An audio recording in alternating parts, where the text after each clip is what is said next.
Coach will be talking again on Thursday as well. Okay, well, talking season is finally officially done after today. Football season gets to begin, which is what it's all about. Obviously been doing a ton of speaking recently, so I am glad that we have come to an end here and we're able to start focusing in on ball. And hopefully you guys can be able to write things regarding what it looks like on the field rather than speculation. So that's a great part of where we're heading. Training camp will be wide open. As always want to make sure that people are comfortable attending our practices. I had an opportunity to watch the Seahawks practice on Saturday, and they had just an amazing crowd, and I was very jealous.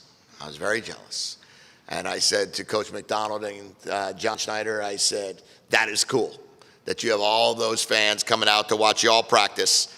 And one day my goal is that we could have that type of turnout for practices. Fantastic football team, and what a blast to be out there and watch them go. For our team, as I mentioned last week, we're in a good place. We're in a good place physically.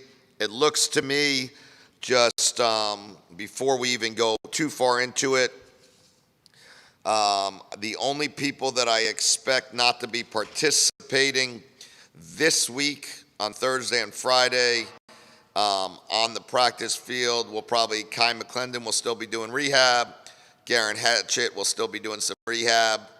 And obviously CJ Christian, Jordan Washington will be doing rehab.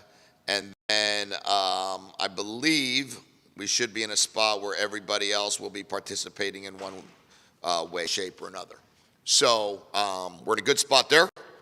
And team's ready to go, excited. We had a great day yesterday. We had our first team meeting, had the conditioning test. Everybody that will be able to participate in practice will be pass the test. So overall, we're in a good spot, and let's go play some ball. Of those four, Kai, Jordan, who do you feel is the closest? Probably Kai. Jedd, you have an offensive line that right now, if I did the numbers right, averages 337 pounds a guy, and that's even bigger than the Seahawks team that won that Super Bowl. How do you feel about that? Is that too big, just right? What do you think? I think we're probably down a little bit from that. But, I mean, we're big. I love it. They're athletic as can be. So as long as you're not, like, we're an athletic bunch. And we're probably, averaging closer to probably 320 would be my guess, with the way everybody looks currently. But our guys can run. I mean, those guys ran, 20, 40s under 7 seconds yesterday, and not one of them had a problem doing it. So when you could do that at that size and that flexibility, then you're in a good spot. And I think that all of those guys are probably, capable of 5'2", 5'3", 40s or less. So that'll put them in a nice spot at the combine one day. So Champ's not 365 as he is on the list? No, I think he's lost a lot of weight. Switz will answer that one better. I figure Jake Flores starts out with the ones at center. Yeah, Jake will start with the ones at center right off the bat, but I think Garen's very close too. I probably said Kai quicker. I probably should have said Garen will be first back. And Garen and Landon are way ahead. They're of schedule. They're doing great. So we'll get those guys back out there practicing very quickly, and then Kai.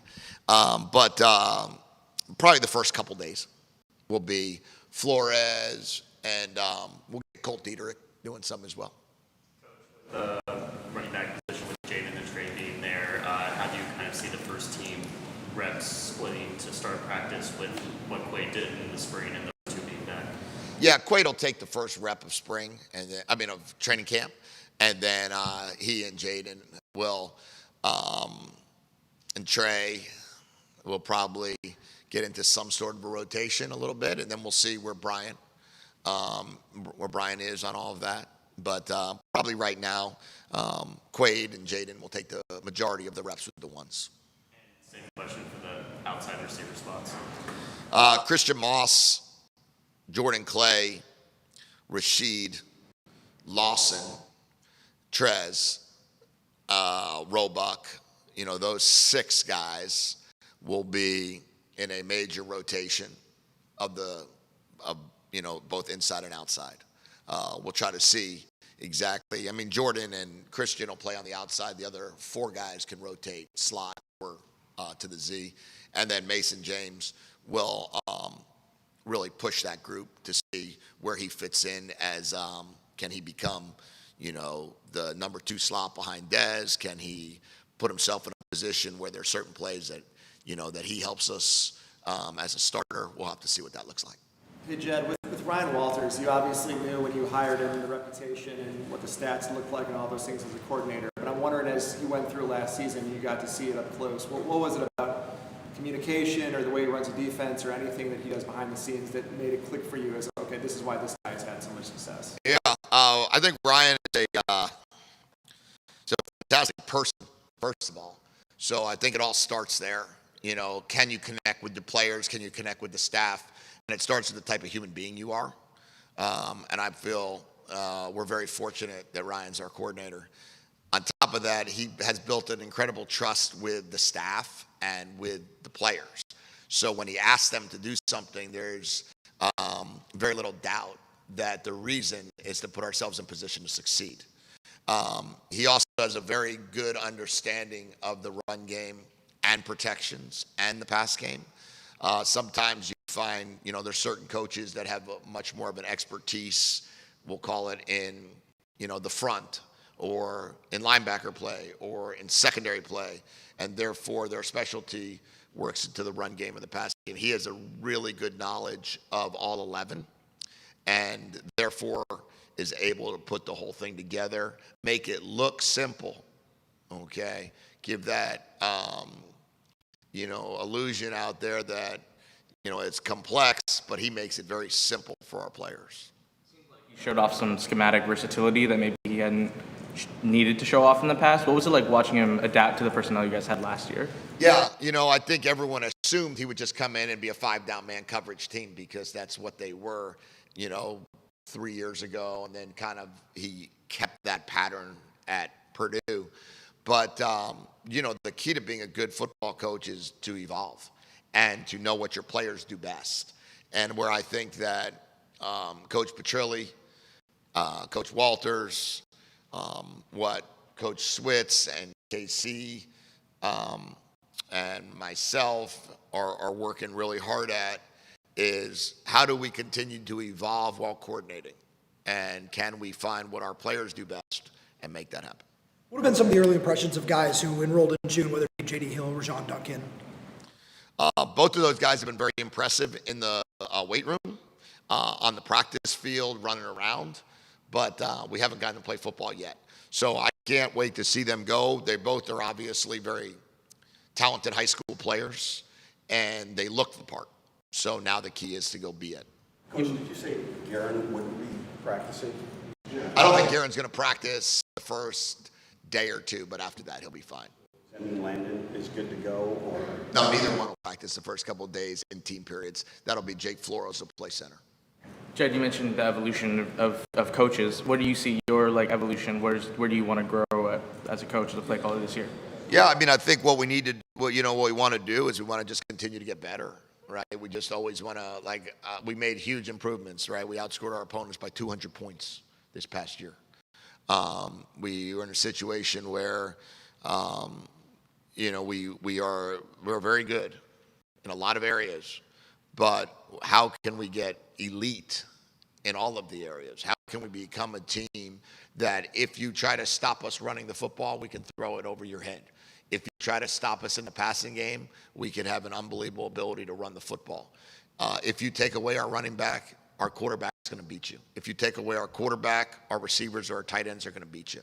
That to me is where the evolution comes. How do we each year be different in some area, but stay consistent in our overall belief of how we do things.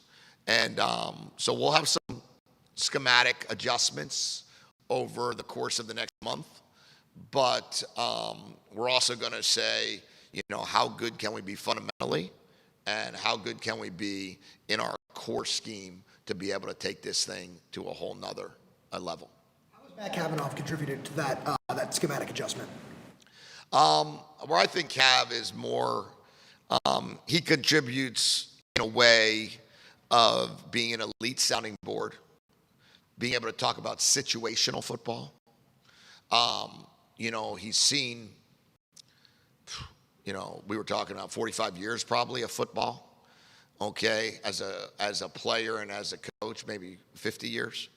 So when you think of that, it's like there's not many things that he hasn't experienced.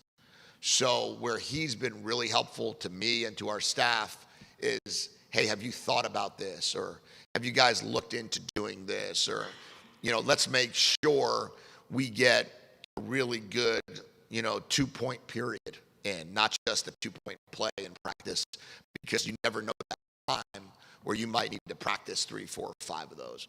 So that's where Matt's been really good. He's been a really nice sounding board for the quarterbacks, for JP. He's run a lot of quarterback drills in his life. So for JP, it's like, hey, do you like this drill? Do you not like this drill? And stuff to that effect. Jed, with that new 5-on-5 rule, have any of your guys kind of hinted that they might like to extend their careers? Oh yeah. I mean, I think we have. We have not talked to anybody that's in their 4th year that doesn't think that they're probably going to be returning for their 5th year, or at least have the opportunity to do so.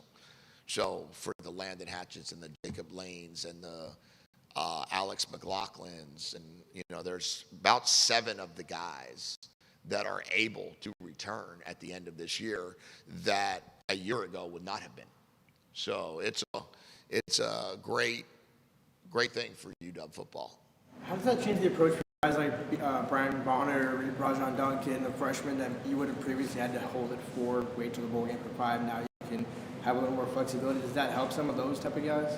Yeah, I mean, I think you guys know, you've been around me long enough. I'm not a big believer in redshirting. I think that to try to predict what's going to happen in 4 years from now is insane. So I've always gone with the approach of when you're ready, you play. And I'm not going to change that approach at all.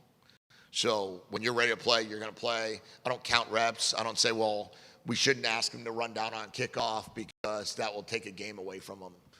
Run down on kickoff because it's going to help us win a game. Run down on kickoff because it'll help you be better. So now we don't have to worry about it. Those are conversations that don't even have to be had anymore. So we got a way to just let it rip. You mentioned you went to Seahawks practice and talked to Coach McDonald.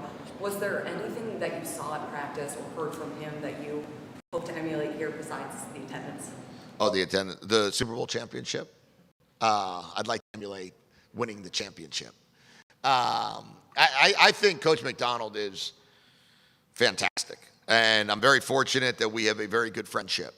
So we speak a lot, and we see each other a lot, and I've known John Schneider for 16 years because I was the quarterback coach there in 2010 when John's first year there. So there's a lot to learn from them. I think the way they handle their situational football is elite. The way they handle their travel, their record on the road is phenomenal. So that's something that is very impressive. The way that they practice in a manner, we talk a lot about practicing like a pro here. It was very obvious, not many people were on the ground. Guys were able to finish. They knew how to tag off. They knew where to avoid the quarterback. And I think the other part of it was the intensity.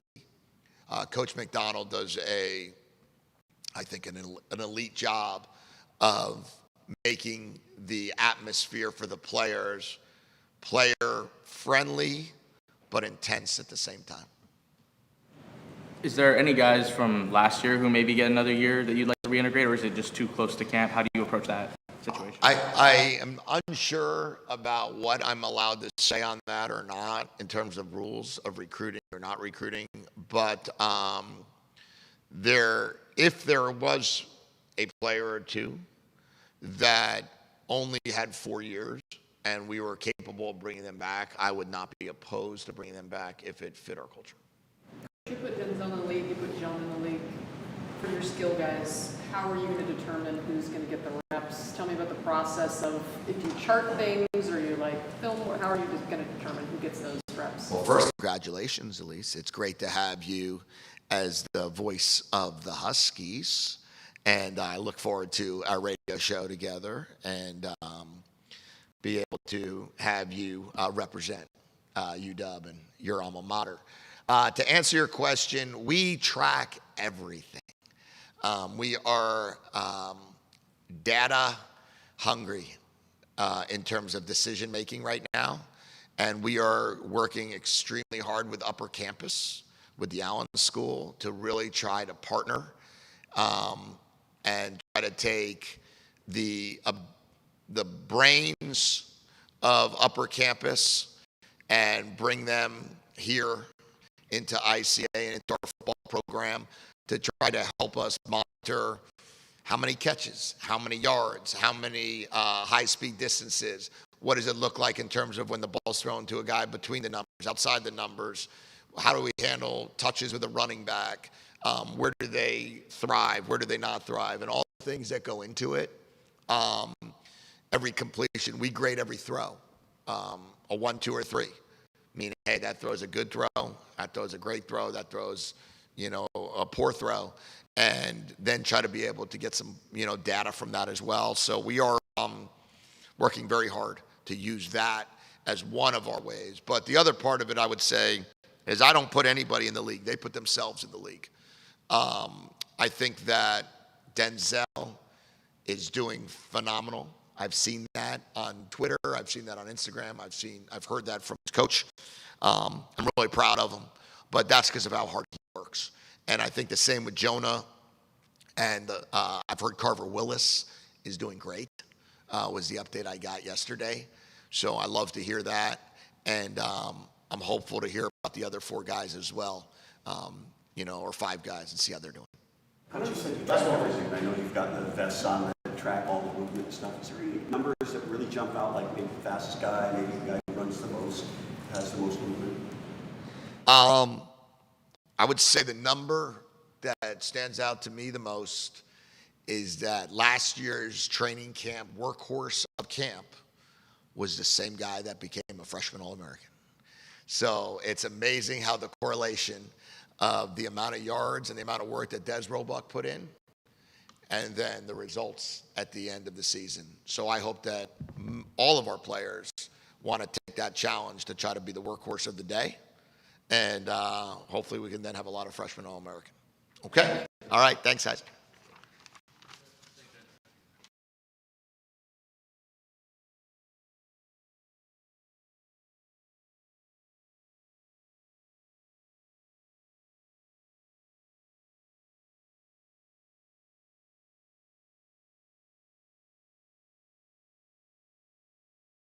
Good morning. How you guys doing?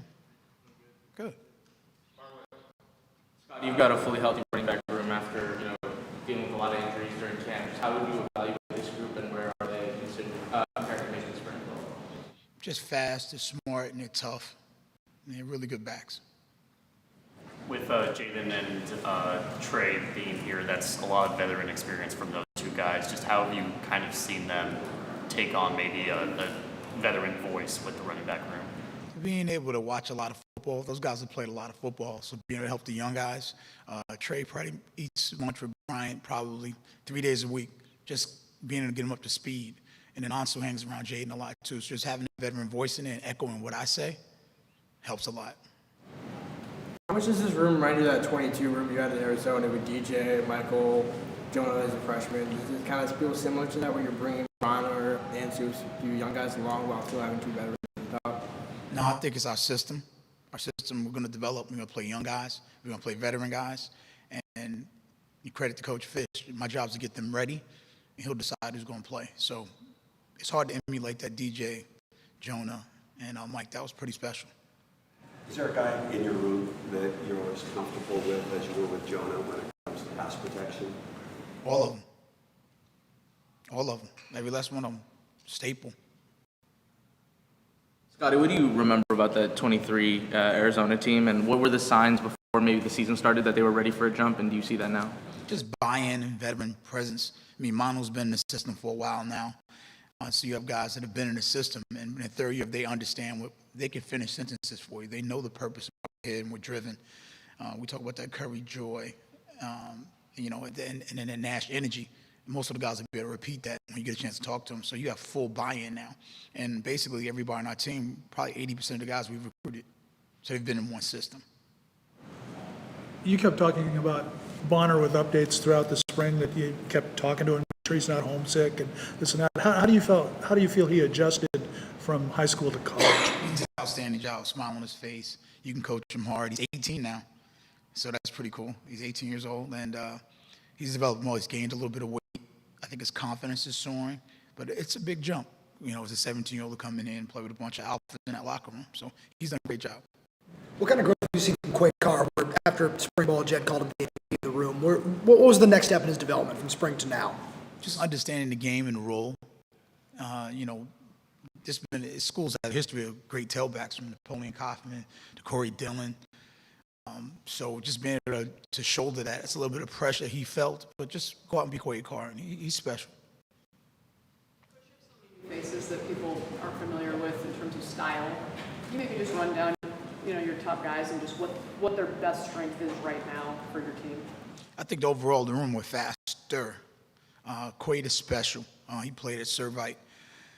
Probably some of the best football in this country. He played in that Trinity League. Jaden Lamar is a big-time back. He's strong. He's smart. He's physical. He's a veteran. Trey Cooley is really explosive. Brian Bonner can take it off the top, and Ansu can be as physical as anybody in the Big Ten. And you have, Julian McMahon is growing up. You got Clem that's growing up. Riker Moon is playing a little bit of special teams for us. So the room's solid, and they understand their roles. Obviously, it was tough with happening to Jordan during the spring. Have you guys been able to keep him around the program? Like, what's your kind of daily interaction with him look like right now? Just rehabbing, trying to get healthy. Health is wealth. And for J-Dub, just seeing him smile, it's outstanding. Obviously, Julian has the size, 6'1", 240 is what he's listed as. Where does he need to take that next step? Since he came in last January, had the whole winter, spring, but didn't really play last year. Where is his kind of next step at? What play was that? Julian, just continue to develop. Everybody has a different timetable on when they're going to play. I mean, Jonah plays as a freshman. Mike Wiley plays fifth year. DJ went to two different schools. So when you're ready to play, you're going to play. What leadership role has Jaden Lamar played since he's arrived here? Question, I hear you. What leadership role has Jaden Lamar played since he's arrived here? Just veteran leadership. I mean, he can finish a sentence for me. He's seen enough of it. And it just actually stamps on what we talk about every day. And just, being a leader, it's really important. You can't pretend that, and to be a guy to come in the locker room and be in a leadership council, and he's been here 6 months, that shows the type of leader he is. And, we recruited Jaden out of high school when we were in Arizona. We had a great visit with him, so we had a great relationship. Is there a motto or a phrase that you like to use with your players that really unites everyone as you head into the season? Details. Each player has a detail. If you ask them, they would probably say EBC, no explaining, blaming, complaining. Don't explain, don't blame, don't complain. That would probably be the number one thing they say. What would Coach Graham say? EBCs? How fun has it been to just work out so many new guys this season with all the turnover you've had from last year with Muhammad leaving and Coleman getting drafted and all that? Again, I said it before. We had DJ Williams, we had Mike Wiley. You just got to develop. You get a great player that wants to develop. That's the next name. I mean, Napoleon Kaufman, Bean O'Brien. You start naming them. Somebody's going to play in the stadium. Somebody's going to play well for us. Coach, with Jaden and Trey missing spring football, I know they're fifth-year guys. Quay Carr seemed to take advantage of getting the reps because they were available. How far behind, or if at all, did those two get? I know they're fifth-year seniors, so it helps quite a bit. You can tell us a little bit about how they really need to hit the ground running starting on Thursday. Walkthroughs and really spending a lot of time in the film room. I mean, the mental gym is one thing we don't take advantage of. We're so physically ready to drive, but being able to watch film and explain to them talk to them. Those guys are veterans. They ask great questions. Like 3 techniques right here. What do I do, Coach Grant? We're reading the first down lineman. They know that language. So teaching them is a little different than teaching a freshman. They run these plays. We just call it something different. They run these plays, but the footwork is different. But football is football, and they've both done a great job of learning the offense. Those guys ready to go? Those guys ready to go? Ready to roll? Jake looks like he'll get another year with the rule change and fifth-year eligibility. How important is that to you as a coach, knowing that a guy like that who played mostly on special teams is going to get another chance after this potentially to prove himself? 2026. We playing 2026. 2027. Take care of yourself. All right, Coach Graham, thank you very much for your time. Thank you.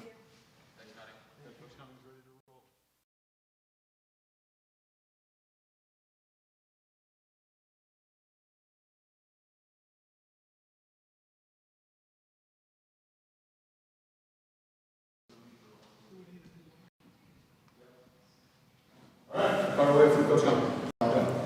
Doing good. Is this potentially the deepest room at receiver that you and Jedd have had going back to your time at Arizona, given you got Jordan Clay, Christian Maw, you run down the list? Does it feel like there's not going to be that top 2 guys that had 60 plus and then a big fall up? Because it feels like there could be a lot of guys that have like 20 plus catches, but no true one guy. Yeah, I think it's a very talented room. We'll see how it all plays out. How deep it actually is. I know the guys there's a lot of talent, and explosiveness in the room. But we got to see who puts it all together and who's ready to go. Like reports about the way Christian Moss has performed in PRPs have been pretty positive. Is that the feedback you've gotten also? Yeah, it's been really cool, because we took a couple weeks off this summer, and it's funny when you get back and the whole team is talking about what Christian did this summer, and so I think he spent a ton of time post spring ball, first of all getting himself healthy, and then really working and integrating himself with the team. And I think he's done a heck of a job of it. So it's been really cool to hear the feedback that we've gotten from the players. So as a staff, we're excited to go see what it looks like on practice. What is it that those guys said that he does so well? I mean, what has he done to impress them so much? Yeah, just the way he's been working, the explosiveness that they've seen in his route running. He had one of the top speeds of our team this summer. Had one of the highest verts, of our team this summer. So just the explosiveness that he's brought to the table, I think has been really cool. And then just, when those guys go out, all summer they go out and they do 7-on-7s together and 1-on-1s together and routes on air together. And the feedback from both offense and defense was that he's done a heck of a job at it. So we're excited. Outside of Rashid, you guys just didn't get to see a whole lot of those players who factor into starting wide receiver roles because of injuries. You mentioned how Christian has approached this offseason. How's that whole wide receiver room just approach things with those positions being wide open? Yeah, I think they've all understood the opportunity that they have. I think the room is one in which right now where, whoever wants it more is going to get it. You know what I mean? I think, the only guy that we have returning with a lot of production for us, is Desmond, and really he's only a sophomore. And so he's still young as well. So I think the guys understand there's a lot of opportunity in the room. So I think first and foremost, it was all the guys that were nicked up, in the spring getting healthy, and then seeing how big they could get, how strong they could get, how fast they could get over these last 2 months that they've been working. So I think they understand the opportunity. They're hungry for it. They know it's going to be a very competitive fall camp, and I think they prepared well for it. How many candidates are there for that third receiver spot? Yeah, I think there's a lot. I think Rashid has really cemented himself in a pretty good spot right now. I think Dez is the same thing, but I think those guys with Christian, Jordan, Chris Lawson, Trez. I think those 4 as well as Mason James, right, are guys that are going to battle it out and see who can either take the starting spot, or is it going to be by committee? We'll figure that out.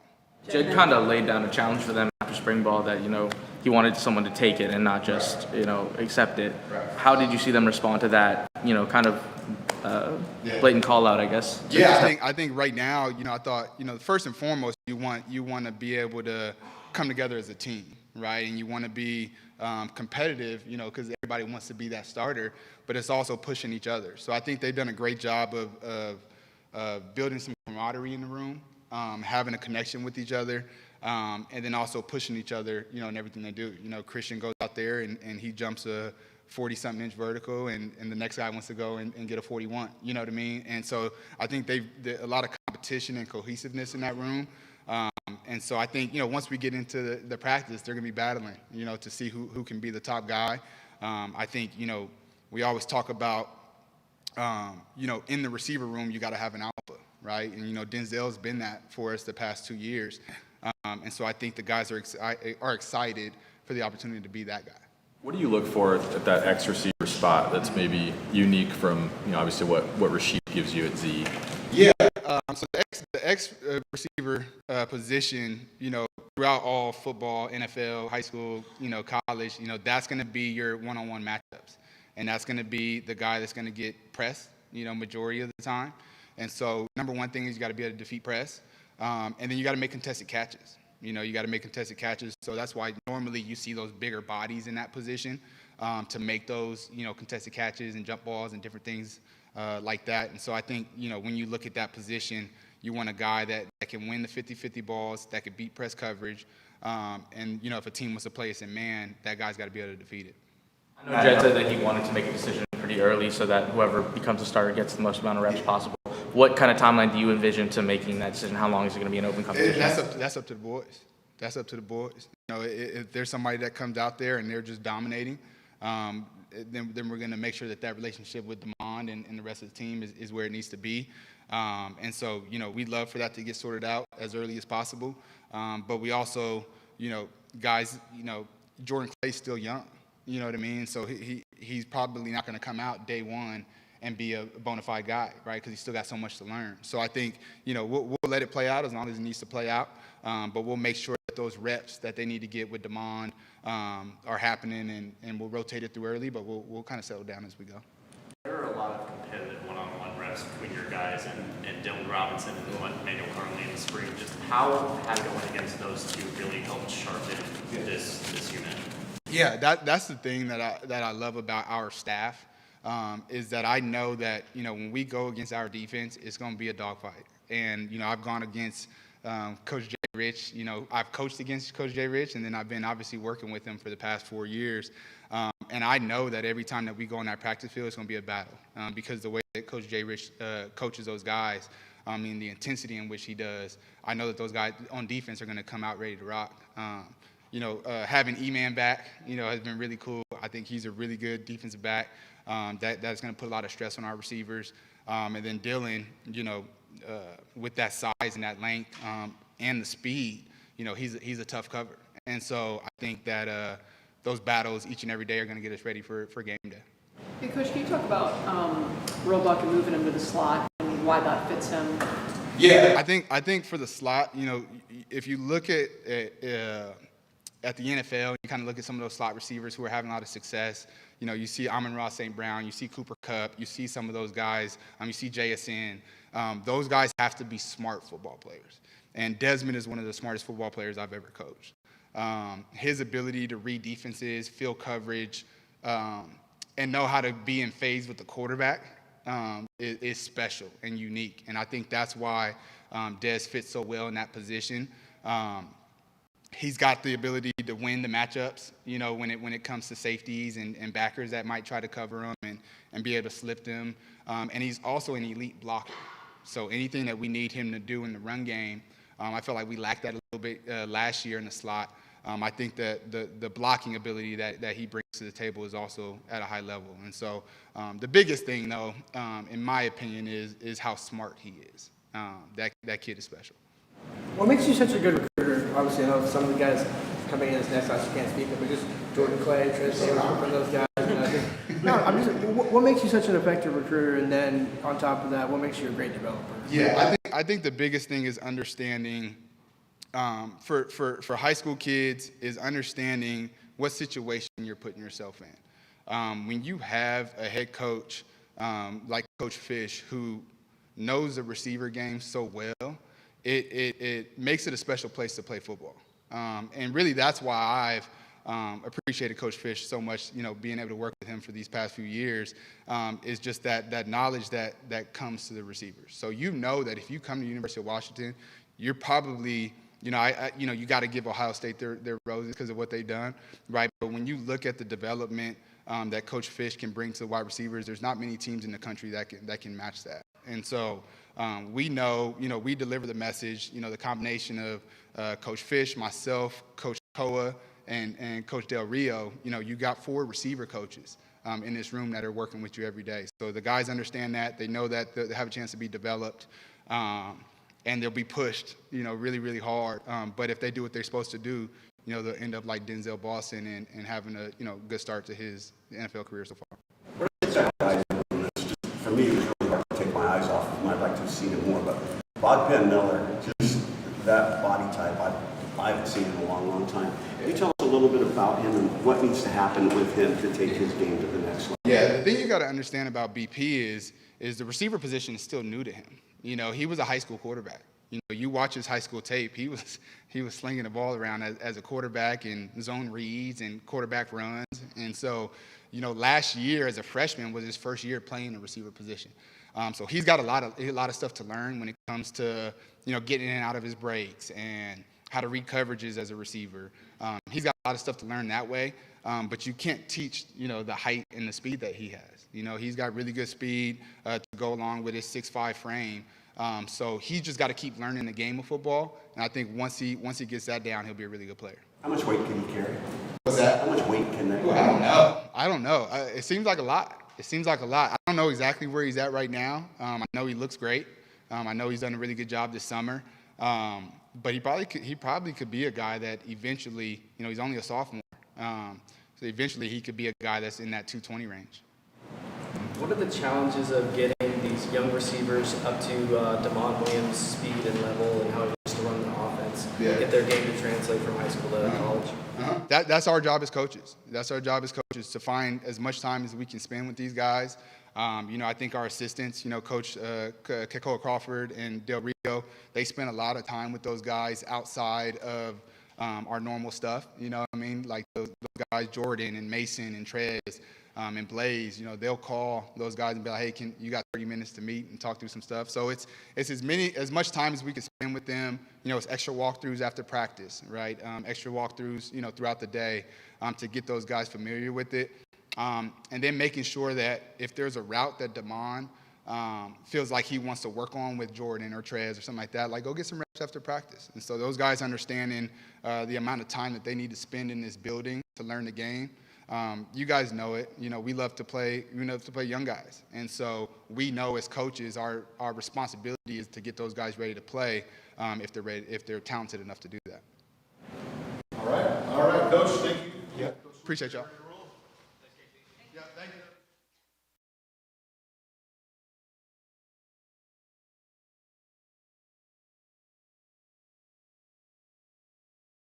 Morning.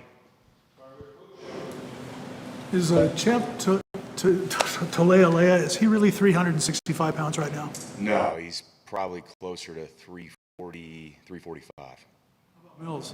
Mills, you're looking at about 332 to 335. You've seen the rosters that have been handed out? 365 and 350. Gotcha. How unique is it to have Cody as a true freshman and Champ? Obviously not a true freshman, who only played 2 games last year. How much of a balancing act is that when you have Drew, Landon, other veteran guys, and John separate, I guess, because he's not a veteran, sophomore, but how do you balance that dichotomy? It's unique in terms of what Coach Fisch has always said. We're going to play the best players, whether you're young, whether you're a fifth-year senior, whatever it might be. And Cody's position, the fact that he came in for spring ball and took, I think, 98% of the reps at left tackle with the ones, he showed that he can do it. Champ, taking all the reps that he did with Guerin going down at the right guard position, showed that he can do it. What does that build within the offensive line room is amazing competition. When these guys get cleared and come back for fall camp, you've got Guerin, you've got Colt, Dietrich, who are going to push to be competitive and see what he can do. But I think that's how you manage it, and I think it's a fantastic situation to be in terms of these young players coming in. And that's a credit to recruiting and how Coach Fisch looks at it as well. We're not going to hold back from playing those guys, just as you saw last year with John Mills. Part of this room in 2024, just how, when you think about that O-line to this group, how much growth, how much more talent maybe is there compared to maybe where you guys started with this program? Yeah, it was tough. There was very few people that were on that roster. A lot of guys left due to success and NFL opportunities or opportunities elsewhere. And you were left with a minimal amount of guys that didn't have a lot of experience. You had to go into the portal and grab guys that didn't get here until the summer. So to compare, I don't know if it's fair, but yeah, it's a different room. We've been intentional in our recruiting in terms of size and athleticism. You can't just be big and not be able to move, but the ability to run. And we've gotten guys in here who are of the right mindset as well, who are great teammates, who are great, leaders, whether it's young guys or old guys, but super intentional in terms of the recruiting of the offensive line and how we've gone forward. Jedd spent some time last week talking about Champ as the favorite to start at right guard right now. What is it that he did over the summer to maybe separate himself and put himself in that discussion? Yeah, it's unique with him because he had all spring at right guard, and he played really well. He was very consistent in spring. He played towards the end of the season last year and did some good things in game and competitive environment, which is fantastic. Competing this fall camp with Guerin, Champ brings a little bit different play style in terms of physicality and size. So we're really excited about what Champ's going to do for us this fall camp. Because traditionally, offensive line was you put on weight, you have to build up. It's a slow process. They play like year 3 and above. What is it recently with John Mills being able to start right away last year and this year with Cody projected? How has that system changed recently? I think with Coach Fisch's intent after the 24 season, if you guys recall, it was all about the matchup up front. And he was very intentional in terms of recruiting size. Rarely do you have guys come in, 3 guys in that class, all above 360. That's really not the norm. That's kind of unusual. But we were very targeted in terms of bringing in that kind of size to compete in the Big Ten. You still have young men who you're going to recruit that are going to go the opposite way, and they'll come in lighter and continue to develop their bodies with size and strength. But I think you got to have a mix of both. So it's not always going to be one way or the other. I think in recruiting that's very unique. What does the class look like year to year? But with John it was unique. With Champ, with Jack Schaefer. But I think that's a year-to-year thing in terms of how you're looking at your recruiting class. That right guard spot, once everybody is healthy and cleared and everything, do you envision it'll be like a 50-50 thing between Champ and Guerin as far as dividing reps, or how are you kind of looking at that? Yeah, I think you've got to do it that way. Guerin played the most snaps for us up front at right guard for us. He played the most snaps of all offensive line. The experience that he's brought, he's 25 years old, and he's played a lot of football. While you've got a young guy like Champ who I really believe is going to be a fantastic football player. We say we're going to play the best 5, see what it looks like. So there will be competition through fall camp. Can I give you the exact number, the exact split? Probably not. But those guys will compete for sure. Coach, with Jake Flores, you had to move him over to center for spring ball. He did a great job. Ideally, would you like to have him take 100% of his reps at center, or would you rather have him spend more of his reps over at guard? And how do you plan on splitting that up? He'll start and primarily spend the majority of his time at center for us, continuing to get experience with that. We started cross-training him last year with that in the fall. He had never done it before. You're also going to see Colt Dietrich get some snaps at center for us in terms of his ability. Colt's a really good football player. His 2 years at Sam Houston State and the film that he put out there. We don't want him he'll still compete and see what it looks like at the tackle position, but how do we make sure that our best offensive linemen are able to go in any situation? So you look at the spring, you lose your first and second center in the Hatchet brothers. We want to have a plan moving forward in terms of, hey, this guy can play this position and see that moving forward. But Flores will primarily play the center position this fall camp. So Colt plays all positions up front? Yes. Going back to Cody, you mentioned it, just getting the majority of the reps at left tackle at the premium position with an athletic quarterback as a true freshman. How have you seen his confidence just grow over the course of not just the spring, but the summer as well? This summer, being around the guys, our offensive line room is really unique in terms of it doesn't matter if you're a true freshman or if you're a 4th or 5th year guy. They're all together all the time. These guys have brought him in. They've made him a part of the crew and the group and the room. And I think that he walks around with that confidence. It's not walking around, shut up freshman, don't say anything in the spring, and that's kind of how he operated, which was great. He just did the work, and the work was good. But now you're starting to see him come out of his shell a little bit. Now you're seeing the personality, which is a fantastic personality. He's gaining a little bit of that comfortability with the guys, and for sure that confidence as well. So I credit the offensive line room and the guys that he's playing next to for kind of bringing that out this summer. You kind of got that last-second promotion right before the season or spring started. Had your first full year with the room. How would you kind of evaluate your first season, and what do you kind of want to grow in as a coach going forward? Yeah, it was a great opportunity, and I thank Coach Fisch for that. Working with him for a lot of years, it's a really, really big deal for me to be able to continue working for him. We had a solid year, but there's still so much more to do. We talked about in the offensive line room from 2024 to 2025. What is that jump going to look like as a position group? And we needed to really make a big splash and a big jump. I believe we took a big step from 24 to 25, absolutely. But for us to be where we want to be as a team, there's still a lot to be done. There's still so much more that we can improve upon each and every day. But I'm looking forward to working with my guys and do the best that we can to cement ourselves as a even more improved group from 2025 to 2026. I know that some of your O-linemen took a golf trip this summer. What's it like to kind of see them get together and do things in the offseason that may be away from the football field to keep building that chemistry? Yeah, I think the offensive line is a unique position group and probably the closest position group on any football team across the country, even the NFL. It's just a different brotherhood. And what those guys do with their time is awesome that they're spending it with each other.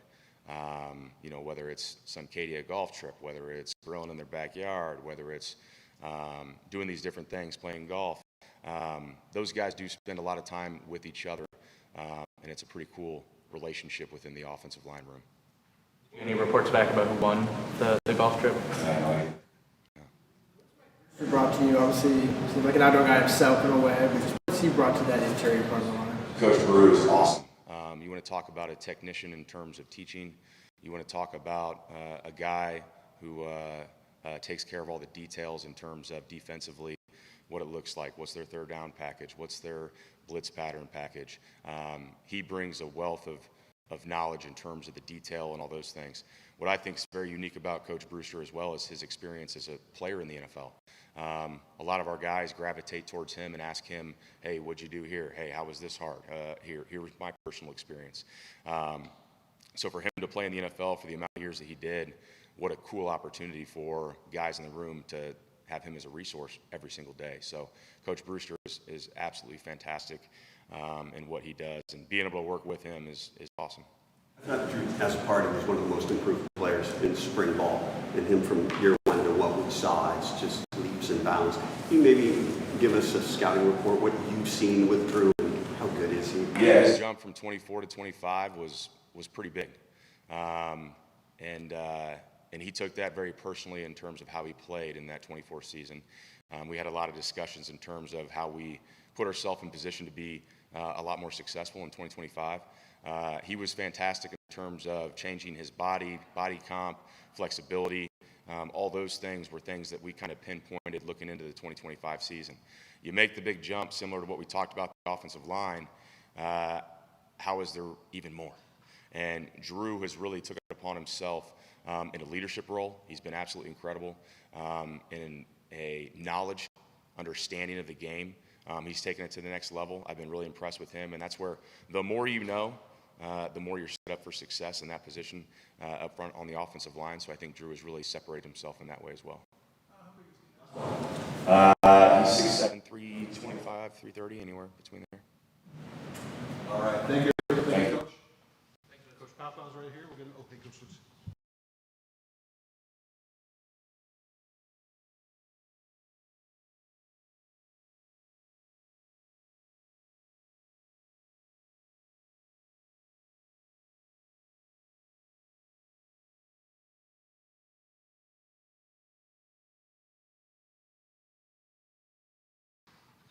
How we doing? Good. You guys had, obviously didn't have Cade for the spring, but how do you feel about the group as a whole now that you're getting closer to full health? Love where the group's at. Love, even for Cade to be able to take some steps just in terms of understanding the game as a whole.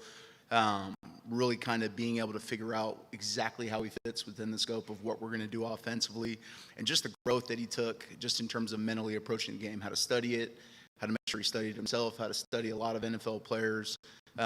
Really pleased with what he was able to do this offseason. And really just, I think the biggest overriding emphasis is we need more out of the room. Being able to take a lot of these passes that we get and how to create and get down the field and break tackles. And I think they've done a really nice job just collectively as a whole of being able to get bigger, stronger, faster. Obviously, that's low-hanging fruit, but how do we dynamically change the outcome of a play, the outcome of a game by creating explosive plays? We know what Decker can do with the ball in his hands. Where do you feel like he has the most room to grow as a blocker? Yeah, I would say just overall, quite frankly. I think there are a lot of different ways that he can take big steps just in terms of overall power. I think being able to play and be able to see Quentin have the success that he did and still have an ability to be able to go play at the next level just by how he affected the game in pass protection, how he affected the game in the run game. Dominating blocks that really jump off the tape. Being able to emulate that and strive for that, and that kind of being the standard, I think that's where Decker can take his next step just in terms of the run game pass protection. How much does that 5-for-5 rule change or help you when it comes to Kikua and Sam as freshmen, where they don't have to just wait for those 4 games? You can pretty much throw them in at any time. Does that help elevate young guys, Sure. especially?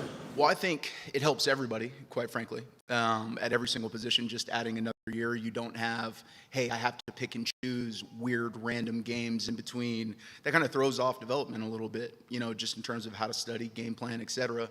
With the tight end being such a developmental position, I think any sort of addition, just in terms of the amount of time that you can spend in the room learning the game, right? Because very seldomly do you ever get a tight end that actually plays the tight end position in high school, right? You're being a little bit pragmatic just in terms of trying to see what it'll look like in a couple different years, but being able to add years on top of that, I think, is a remarkable benefit for my room specifically, but really just collegiate students, 18-year-olds in a nutshell.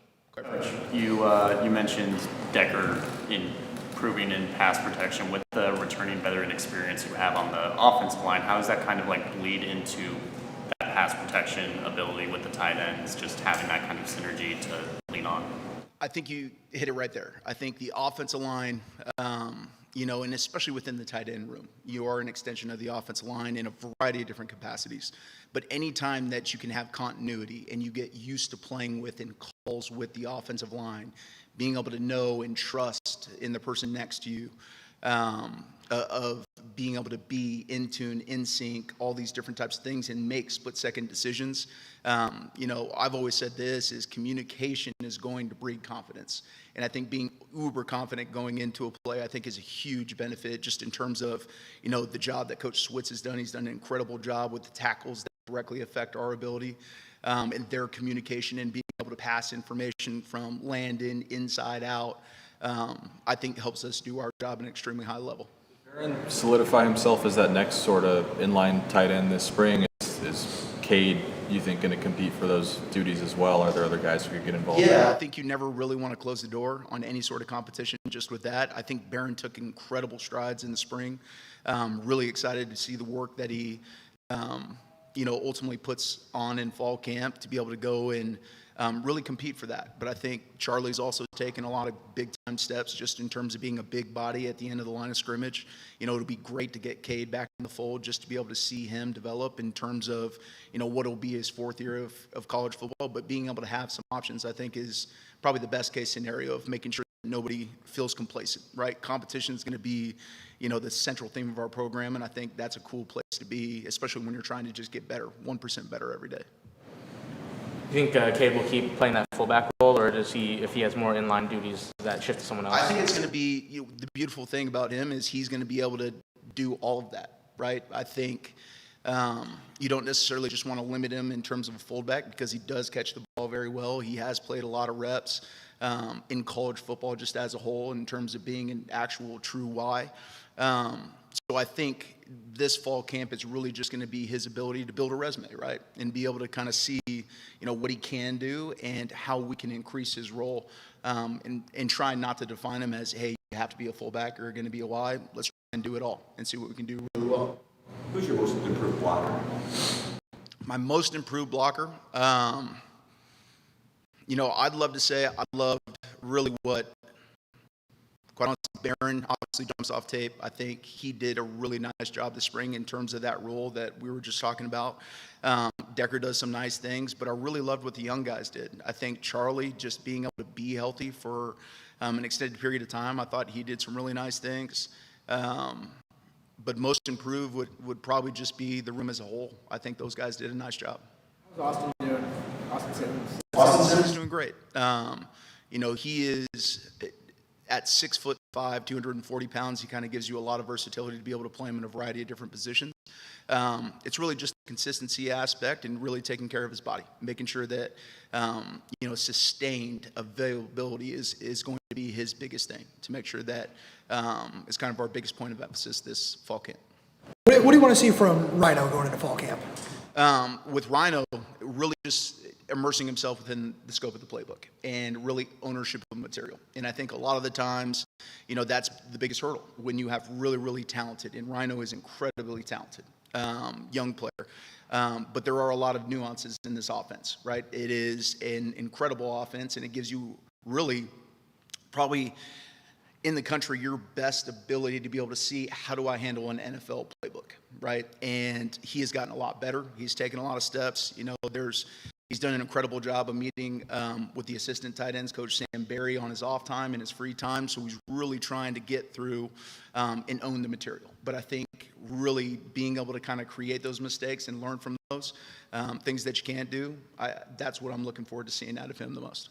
You mentioned Charlie, he had such a difficult start to his career with all the injuries. How do you guys try and take care of a kid like that who goes through 2 serious injuries just right off the bat? Honestly, I think it really starts in the recruiting process, in my honest opinion, is really building genuine relationships with your players and being able to listen.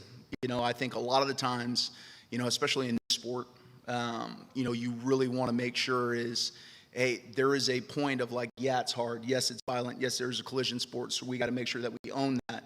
But you also have to check in with them, right? And see where they are just from a mental space. And I think for Charlie, he's done an incredible job of being able to take a lot of the setbacks that he's had and really start to work on his own mental toughness, and his ability to overcome just some really hard stuff and unfortunate things that, a lot of times we don't have control over. But he's owned that, and I loved what he was able to do this spring.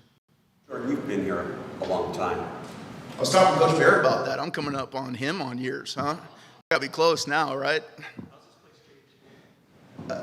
This place, well, one of the things that never gets old is when you get a view like this and you get fortunate, and I'm grateful to work here every single day.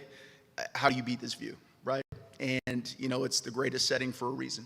And, so very fortunate to be able to call this place home. And I have seen this program in just about every place that you can, from the infancy to being with Coach Sark and trying to work through, hey, how is it cool again to wear UW gear, to being with Pete and going to a lot of these bowl games. And I can tell you this, working with Coach Fisch now for 6 years, I'm extremely excited about the potential of what we can do. And I do look forward to trying to get to new heights and see where that lands this fall. Sam Barry, what's he brought from your operation? Sam has been incredible. Obviously he comes from a coaching lineage, and he has done remarkable work in the short time that I've gotten to work with him. As I start to get older and older, turned 40 this year, so I didn't need the face there, Lars, okay? But it's very cool to continue to work with young men and kind of help them grow a voice, be a mentor, be a sounding box, and help them discover how incredible, this profession is, coaching, and our ability to be able to help change young men's lives from the scope of 18 to 23, and I think he's going to be a damn good one. All right, thank you, Coach. Thank you, guys.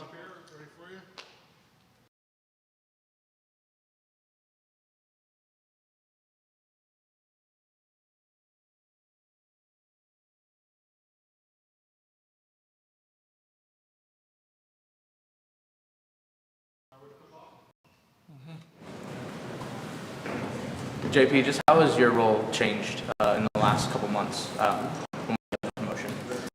I think the main thing that changed is that you have a little bit more of a voice, for sure. I was always pretty much of an outspoken guy and probably talk too much, which is a good thing, though. Communication, right? We always say to over-communicate. But the role has changed, just that there's nobody else in the room to, look at or go to other than Coach Fisch. And that's kind of my, kind of like my little, helper, if you will. Great teammates there. But it's just, being more organized in the meetings, being prepared for the meetings, having the players ready for practice, making sure that before we even go out to practice, they've already went through the whole practice themselves. And that would be probably the main thing I think that's changed more than anything. What did you learn the most about yourself as a coach last year? Watching kind of from a step back point of view to now where you're in that first seat. Yeah, I've always envisioned myself in this role. I've always kind of been, even though you're an assistant quarterback coach, you're always visualizing. And we have a saying around here that, around here, around many places is champions are champions long before they're champions. So I've already had this vision for such a long time. And in this profession, I haven't really been in a big rush to kind of get this job or go to that job. I just kind of been, bloomed right where I'm planted. And that's kind of where I started. I have 3 boys, and everything I do kind of revolves around them and their upbringing, and that's my moral compass. And so I wanted to watch them, grow up. But now that they're kind of growing up and pretty fast, it's kind of ironic how this kind of happened at the kind of like the perfect time. With DeMond being the starter, the backup job sure seems to be up for grabs. Can you maybe handicap that and give us a little bit of a scouting report on how that's going to play out? I'm excited to see it too, right? It's a bunch of young guys going out there chasing their dreams and trying to be number 2, right? And trying to be number 3. And just because you're number 2 in the beginning of camp doesn't mean you're at the end of camp or by week 1 or week 3 or October or by November. This thing is going to be a long race to see who's going to be number 2. And it's going to go on for a while, and they're going to have to battle it out and earn trust. And, but there's competition everywhere. That's totally normal. And the funny thing is that they all bring something different. The guy who throws so accurately, he throws the ball down the field farther than anybody, and it's the other guy who makes all the right reads and has all the confidence, and the guy is like, oh, if I just had confidence or help him with that aspect of the game, man, he's going to take off. So they all have their different strengths and weaknesses, and it's going to be really fun, exciting for me to help them, right, chase their dreams and achieve those dreams, but to see how they kind of grow up. In the clubhouse right now? Today, yeah. He'll be out there running with the 2s tomorrow or today. But like I said, that's going to be an ebb and flow type of thing. You've been a starter, you've been a backup at both colleges and NFL. It's a difficult position to be a backup, that number 2 guy, because you're not the starter, but you're basically planning to be. Can you just walk us through, like, when you see those guys competing for that number 2 spot, what are you looking for? Like exactly what I just talked about, which is you're literally envisioning yourself as a starter. That is the only way to prepare for this game. That's the only way to act. That's the only way to study. That's the only way to go through your footwork. Like, you are the guy. You have to literally put yourself and visualize that in everything you do. The way that you do your academics, the way that you carry yourself around the building, the way that you're leading, you have to be that guy before that guy actually even happens. Sometimes it happens early and you may not be ready. But I try to make them very not comfortable being a backup. We don't even use that word or that term. I'm not built for it. I didn't want to do it. I don't ever want to do it. I don't ever want to be a backup. That's not me. That's not what's being fed into their head at all. And so that's kind of how we kind of roll. Coach, you know DeMond very well. What do you wish people knew about him? They see him out on the field, they see him in practice, but what do you wish they knew about him? That's an easy one. He's kind of reserved at times, but his heart is golden. This kid is just an amazing human being, raised right, has great parents, was recruited by the right guy in Coach Fisch, and those two have their own relationship, which is amazing to see flourish. But just like you guys are witnessing, like we're witnessing him just naturally growing into his, leadership role, his manhood, whatever you may be. He's smiling more, he's happy more, right? But he's also, because he's going into year 3. And he's earned this right to go out and kind of just, I know the offense. I know it better than everybody. This is fun coaching all these other guys, and I can actually focus on being a leader and focus on challenging maybe the coaches. Oh, you said that on Wednesday, but that's not what you said on Thursday, and being comfortable to challenge us as well. It's just exciting to see him go through that process, but we're all witnessing it, right? It's the good Lord doing his work. It's Damon doing his work. It's all the people that came before, and then it's us right now, me in that room pouring into him every single day. And Coach Fisch, we've been talking about, would you want to be coached by you? And when he asked us that question yesterday as a staff, it really hit me like, would you? That's the whole reason why I'm doing this, and my whole purpose is, are you the coach that you always wanted to have? And that's what we're trying to all accomplish. I do not know, what is your coaching style? Are you a tough love guy? Are you a pump it up guy? Is it both? And you got to change with what motivates guys, right? So a little bit of it all, right? Raising 3 boys, you got to be tough. You got to be disciplined, but you got to have your heart has to be open too.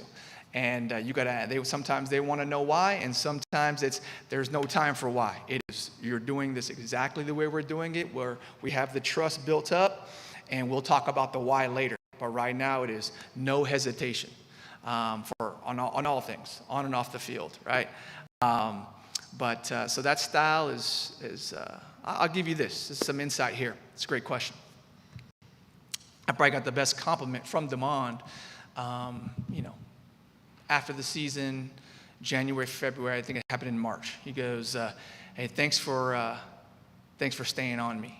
That was it. But what that meant was, thanks for not letting me get away with anything. Thanks for being that kind of hard, tough love guy, but also knowing how to pull back just at the right moment before you just kind of close the door.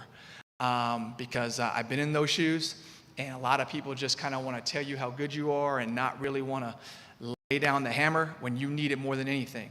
And then as a player, you challenge the coaches all the time. Kind of do your own thing a little bit, and but you definitely need someone to whip you right there in line. And especially it helps me because I've been there before a little bit and been to where he's trying to get to, so that helps quite a bit. But you can't come in like you just know it all and all that. It's really like a partnership and a team thing. And like I said, the moral compass with raising my 3 boys, I use that every day in the meeting.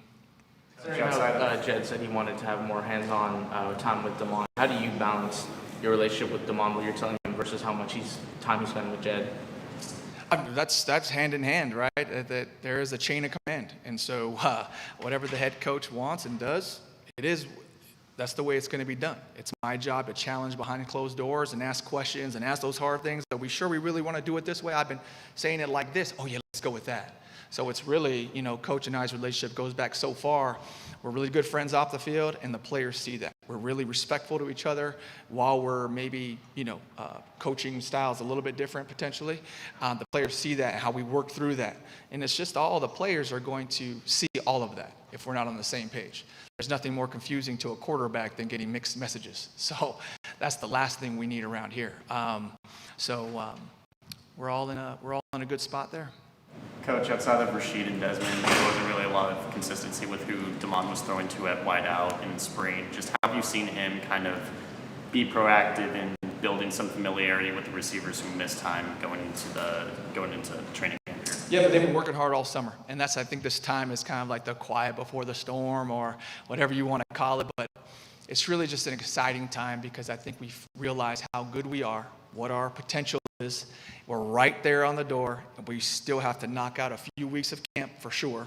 And anything that was passed over or some of those guys that he didn't get enough reps with over the summer, that time's about to happen. Or maybe somebody wasn't as healthy as they should have been, and now they're back. Now is the time to put it all together. But it's really just him not going with the same guys all the time, him not hanging out with the same guys all the time. Yesterday we had a golf outing. He's going up and down the line, golfing with everybody at everyone's tables and doing his thing. And that's part of pretty much more of it than anything, is just building that connection connection with all the receivers, tight ends, running backs as well. Letting that running back know, I'm coming to you right now. I need you on this check down. I mean, it's really anybody who can be a potential, receiver. Can you talk about Matt Kavanaugh there and just how you guys work together and how the responsibilities are split up? Yeah, it was the responsibilities are, he's. I think we're working through that right now. We just kind of went over whose responsibilities are going to be during the camp and what's during the season and all of that and how that works. But I feel like I've known him for a very long time. We speak the same language. We have the same personalities. We both wear jeans around here. We're just kind of us and I don't know anyone else who does, but a lot of similarities there, right? Played quarterback for a long time. There's really no differences there. But at the end of the day, I think it is my voice there. There's a chain of command with Coach Fisch, and Coach Cav is going to recommend his ideas, and some of those are going to go in, and some of those potentially aren't. And you just kind of work through it as best we can. And this is it is the best answer wins. And whatever's going to produce out there and win and get us to do the right thing, that's the direction we're going to go. All right, excellent transition. Coach Cav.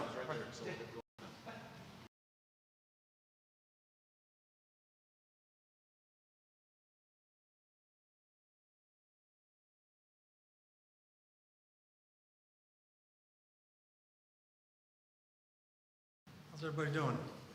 Good. Doing good. Good. Questions? Was your first spring here kind of what you thought it would be as far as settling into this role and everything? Yeah, it's happened a little slower than I would have liked. There's a lot of verbiage. I'm familiar with a lot of the concepts, but the verbiage of calling a play is a little bit different. But I'm getting there. I'm excited about it. It's one of the most cohesive staffs I've ever seen. And I know that some of these guys have been with Jedd for 5, going on 6 years. I think there's a lot of loyalty there from him to the coaches, from the coaches to him. And I think that goes a long way. They've got they speak a lot faster than I do when we're talking about plays. I have to think things through, visualize it. Oh yeah, well I used to call it this, and okay, now I know what it is. But that's going to take some time, but I'm confident we'll be there. Experience.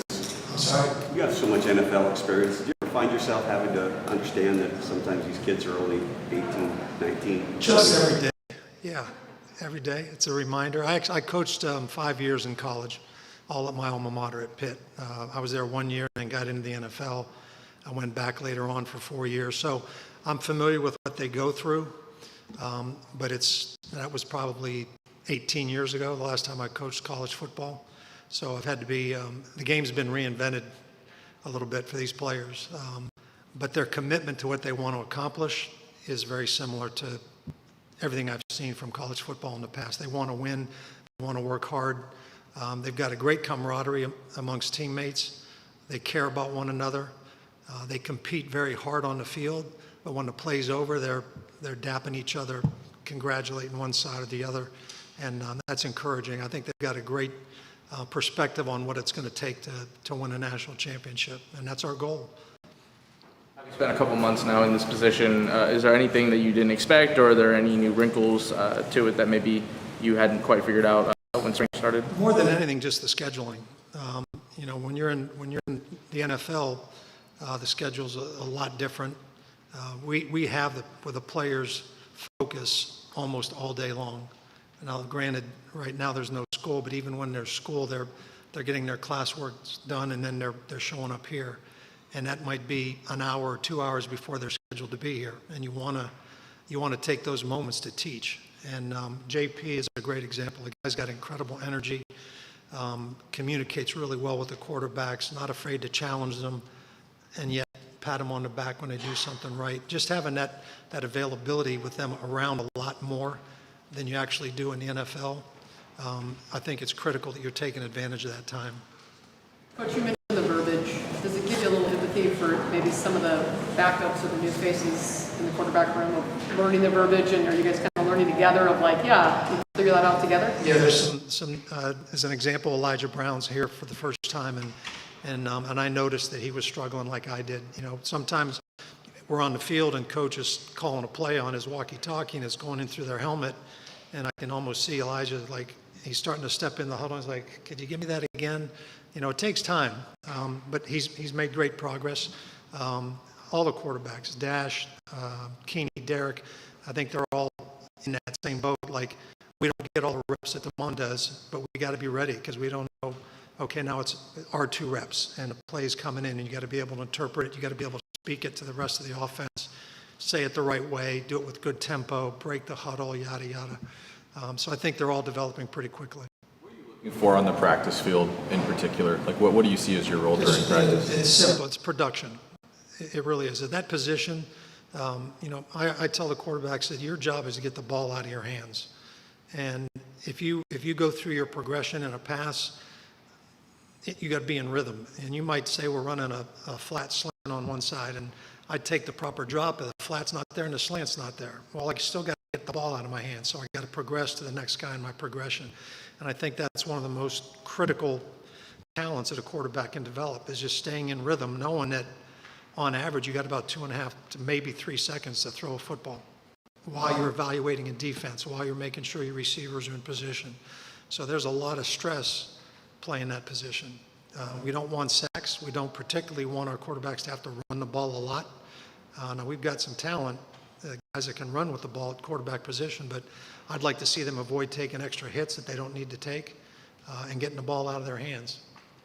Coach, practice starts on Thursday. Once the practice starts and the season starts, is there anything we'd be able to identify and say that's got Matt Kavanaugh's fingerprint? No. Jedd's been very gracious with, because we spent time together. We've been in the system, this West Coast system, if you will. I played in it when I was in San Francisco. And then I've been with other head coaches who adopted that system and tweaked it a little bit. But I think we speak the same language, so I'm not going to hesitate to make a recommendation if it's something I think would be valuable to the offense. But he's the play caller. He's got a brilliant mind. He understands defenses. He understands protections and pressures and run game and all the things you need to know as a play caller, let alone be a head coach and manage the whole team. So I don't think I'm going to rock the boat. That's not my mentality. My mentality is to add to whatever he's doing, and yet being old enough to confront him and challenge him if I disagree with something, and I think he's very open to that. Have your quarterbacks asked you about your playing career? Like what it was like handing off to Tony Dorsett? Too many years went by for them to know that. No, I think they know that I was part of a national championship team, but I don't think they know much about me, and that doesn't bother me.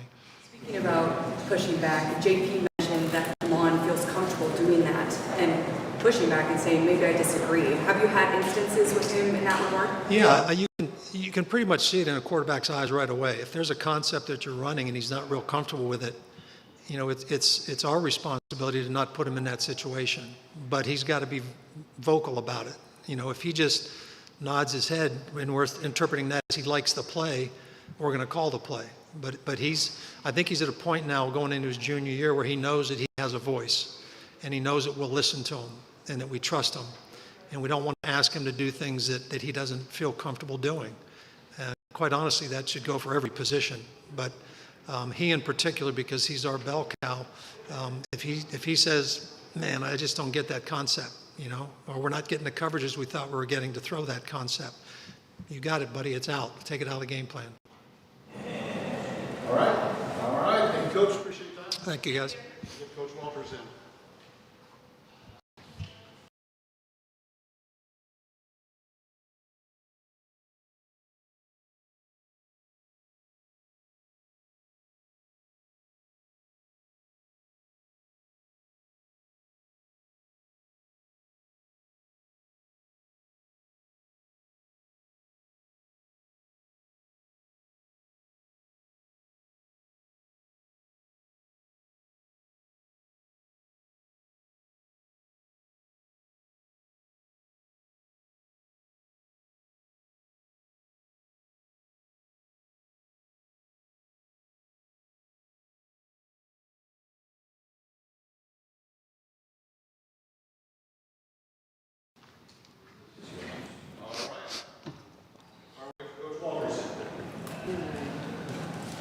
When you look at the talent of riches that you guys have amassed for the last 18 months called here, how much different, motivated, whatever you want to describe to it, that you're going into this fall as opposed to last fall as your first year here?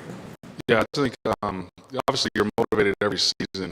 I think this is my 18th year in coaching, and every season presents a new set of challenges, a new set of goals, and so just obviously there's excitement about who we have coming back, the guys that we've added, and how they've worked since they've been here. And I think we have a chance to have a special season. So that anytime you're putting yourself in a position to attain something that is memorable and special, no matter where you are, there's definitely an added sense of excitement, added motivation, and it's just good to get back to football. Had a good summer and got the chance to get out and spend time with family and see some things. And now it's time to get back to ball. Kyle McClendon be ready for the start of the season? That's the goal. We sure hope so. He's trending in the right direction, and Tom and the medical staff and TO and strength staff, along with Kai, have really done a good job of putting their best foot forward and working hard to be ready. Coach, the linebackers talked during the spring about how it feels like they have 4 starters for 2 spots. Is that how kind of the coaching staff sees it? Do you see it being kind of a consistent rotation rather than 2 guys and 2 straight backups? Yeah, I mean, obviously all 4 of those guys have started meaningful games in this conference, and they all carry themselves as starters. So it's a luxury to have that kind of depth, and we'll need it. We saw last year we needed all of those guys to be ready to go play. So we'll have packages where we'll have at least 3 of them out there. But it is nice to be able to have a healthy rotation, and all those guys are capable and talented and putting the work. So that warrants playing time. So we'll see what that looks like come fall. I'm excited to see what the competition brings in fall camp. But all those guys will be ready when their number's called. During spring ball, one of the guys that just really intrigued me was Kai McClendon. When he was overdoing the dirty boxing, it just sounded different when he hit the pads. How far away is he, and what's a realistic expectation for him? Yeah, I mean, like I said, he's trending in the right direction to be ready to go. We're not there yet, and so he's continuing to work.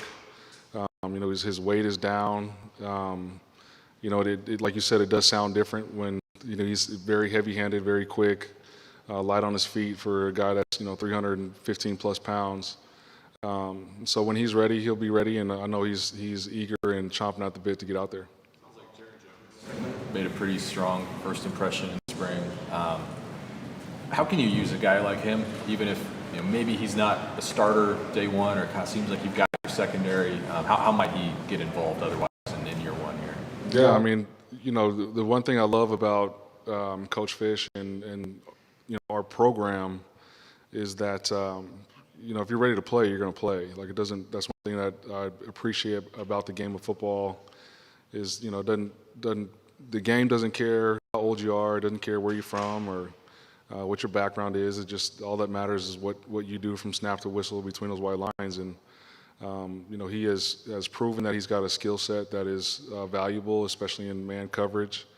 And so if he's ready to go and provides us an added piece to help us win games and get off the field, then we'll find a role for him to get out there. But it's up to him really to what that role looks like and how expansive that role is. Where do you need to see RDA take the next step, or where can he take that next step? Yeah, I mean, he is a student of the game. So you saw that in the spring, just with the consistency with playing within the scheme and understanding what the offense is trying to get done and accomplish based on the situation. He has added weight. He's already a physical player by nature, but the added strength, the added pounds will help him in that area. He is maturing. He obviously plays with a chip on his shoulder, plays with an edge, and we always want him to toe that line. And I think he's starting to understand where that line is.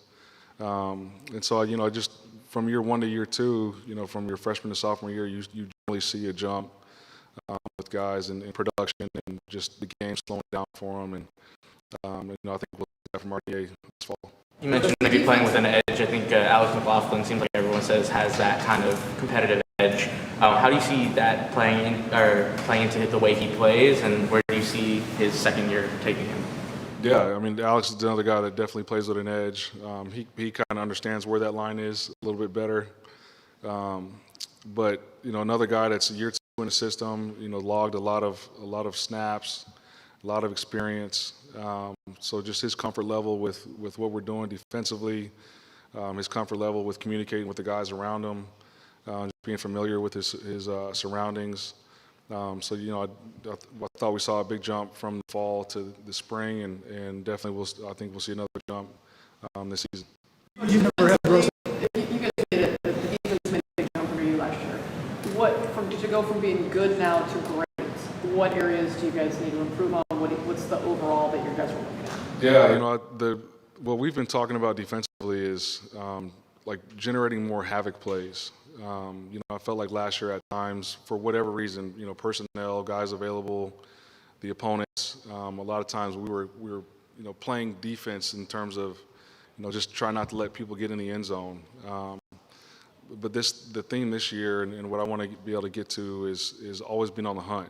Just let's go attack people. Let's not play safe and cautious, but let's go be aggressive. And so that I think the year 2 in the system helps. The guys we got coming back helps. The added pieces helps. But also I have to be more aggressive as a play caller, and sometimes get those guys ignited just by nature of what's called from snap to snap. So I think that's where we can take the biggest jump is negative plays, turnovers, getting off the field earlier within the series. Those are all areas I think we can improve on this season. So hasn't played much in the last 2 years, and he had one of the greatest, probably Husky defensive games in the last decade. Is he ready, really close to go, and are you curious to really see him live finally? Yeah, I can't wait to see him live. He's an explosive athlete, great kid, great individual. You talk about perseverance and having resiliency with what he's dealt with and the way he's bounced back. He epitomizes that, and so we're looking forward to, like I said, I've never seen him play.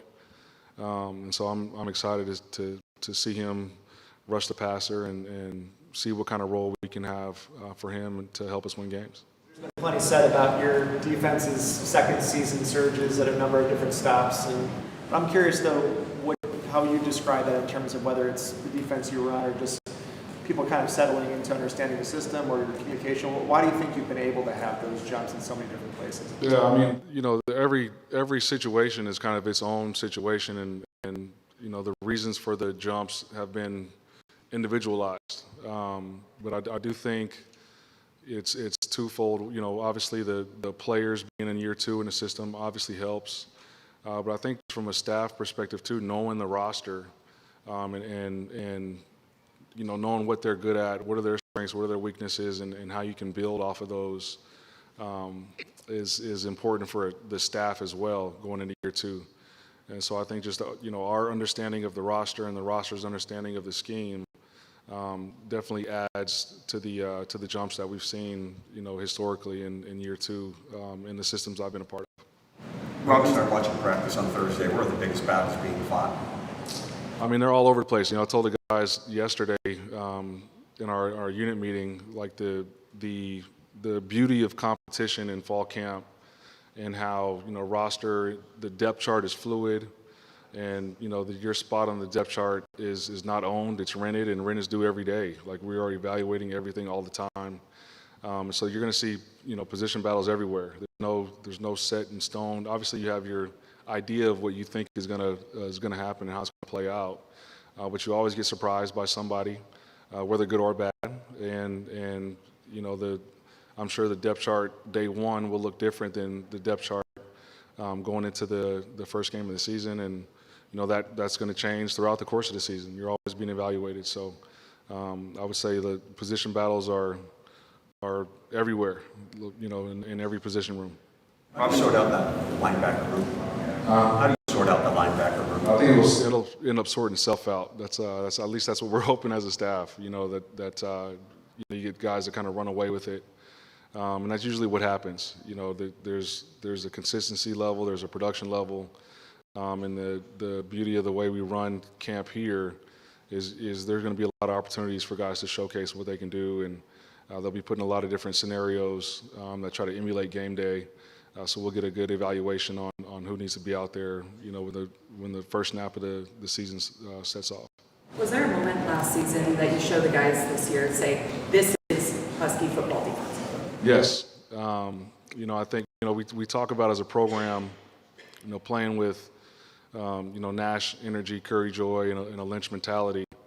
And I think the one play that sort of epitomizes that defensively was the fourth down stop against Ohio State. You know, you got guys communicating, guys heightened awareness based on the situation, and then when the ball snapped, guys playing physical and finishing that drive. And so I think, you know, you point to that play, that's how we want to be represented and what the tape should look like when you're talking about the death row dog defense. Robinson and Cardley entered their first spring with you guys as the projected starters and were two of your, probably arguably your two best defensive performers in camp. Just what was your assessment on how they looked out there, and what, if anything, do you want to see from them in this training camp? Yeah, you know, Dylan going into year two, you know, as a true sophomore, physically he looks the part. He looks like an NFL corner, you know, and one of the highest paid NFL corners. You know, you don't see guys that are that big, that long, that fast, that can change directions the way he can. He's got great ball skills, you know, high IQ. And I think the thing that I was surprised with E-Man was just he is a savvy football player. He understands splits, he understands, you know, route trees, he understands stems.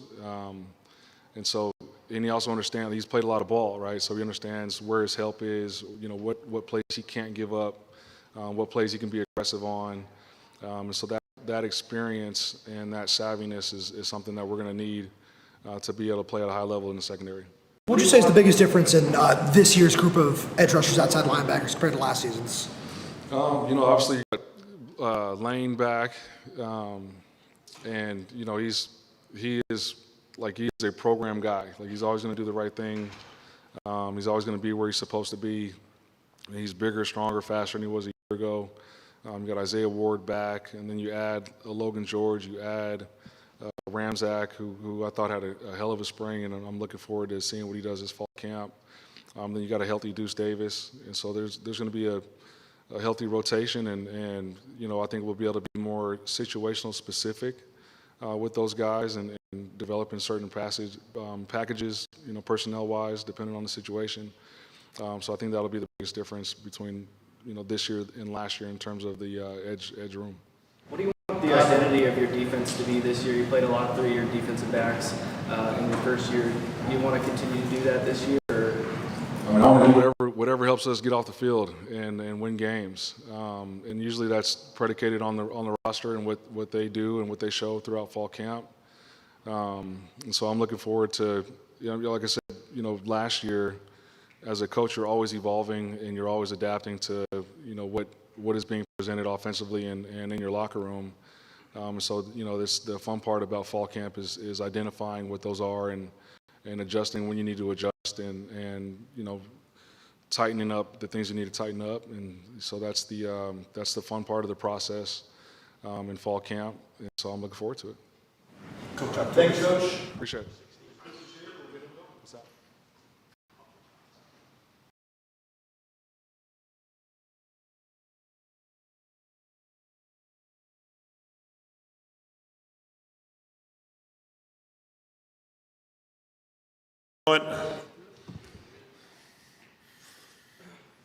Quite a different interior D-line group than maybe you had last year. What do you feel like this new group can do, and maybe where are they different from the last group you had? You know, as you guys all know, I mean, the game from year to year, it's different shapes and sizes. Obviously for the interior guys, outside guys, they just bring a different attitude, you know, as far as work and different type of skill sets. And it's my job as a coach to kind of see what's going to be best for them to put them in a situation to succeed. So in terms of last year to this year, there's just different types of body types and different personnel, different attitudes and personalities, and so.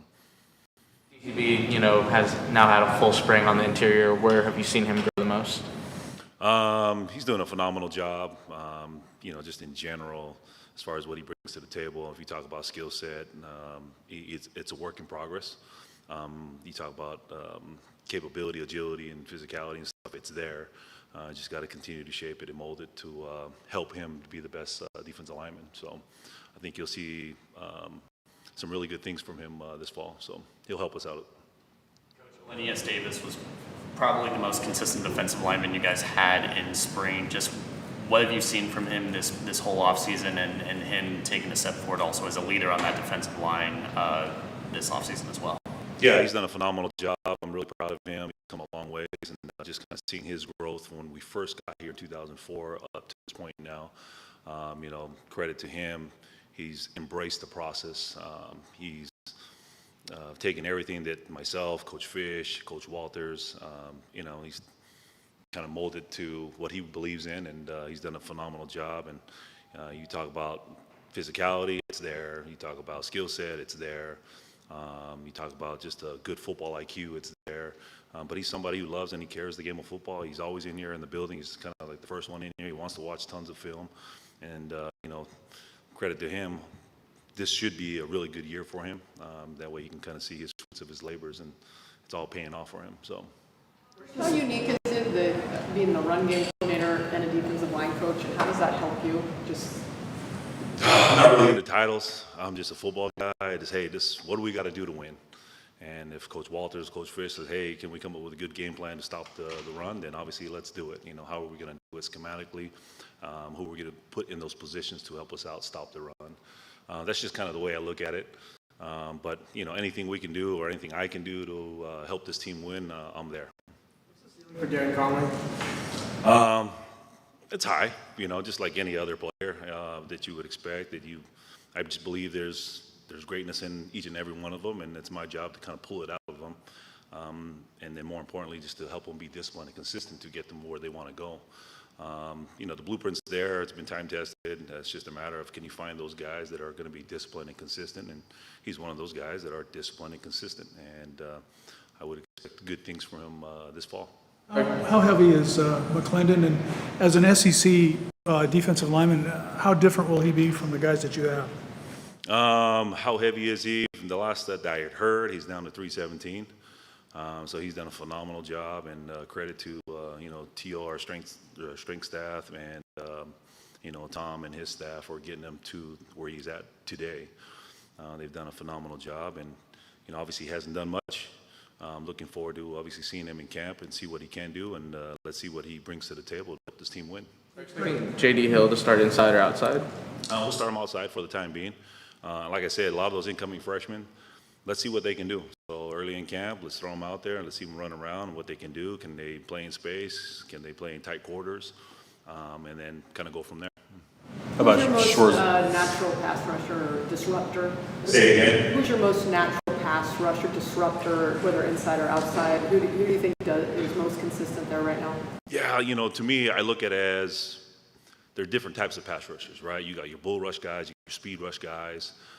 Each one of those guys, if you take, for example, Derek, I think he can do both. He's got a lot of power and strength, and he can be a really good power rusher.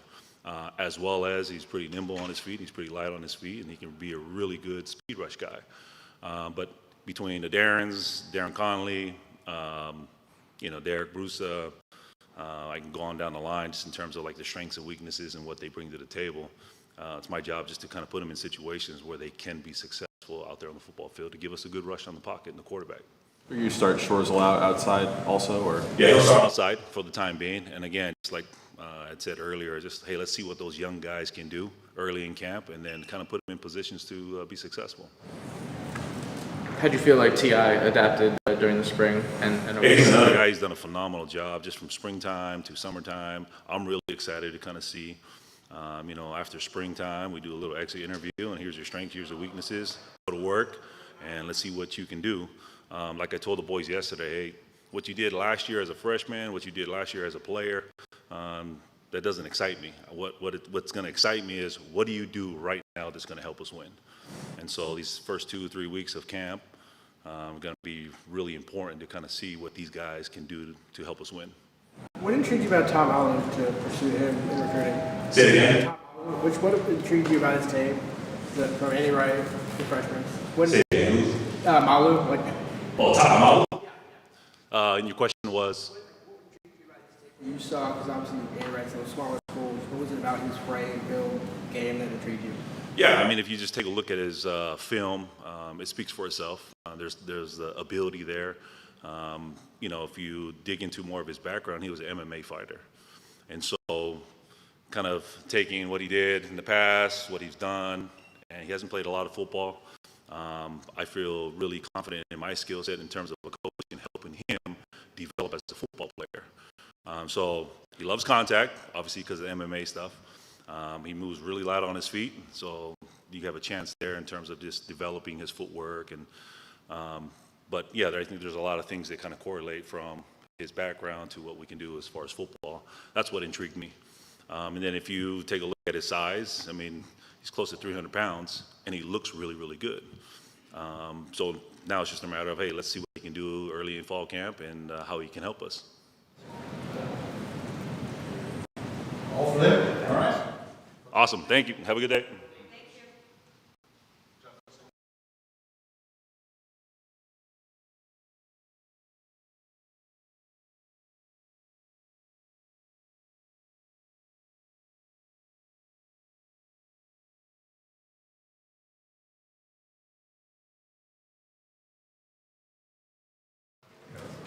All right, go right ahead. Go, please. Brian, you've got such an experienced group, you know, again, but only 2 starting spots. How are you guys kind of approaching camp, and what are you telling them about what kind of a competition this is going to look like? Well, we got 2 spots in certain personnel groupings, but we really kind of consider we got 4 guys that have started a lot of games in college, so we'll be creative in terms of getting, you know, different groupings out there. We can play more than 2, and then got to do a really good job of you know, rotations and throughout the games and keep guys fresh. And it seemed to work a little bit in the past in terms of being able to keep guys healthy throughout the year. How does Zadrius allow you guys to be creative for that position? I'm sorry. How does Zadrius Renisale allow you to be creative for that position? Well, the type of athlete he is, that allows you to do a lot with him. He's as fast as anybody really on the field. He's got some cover skills.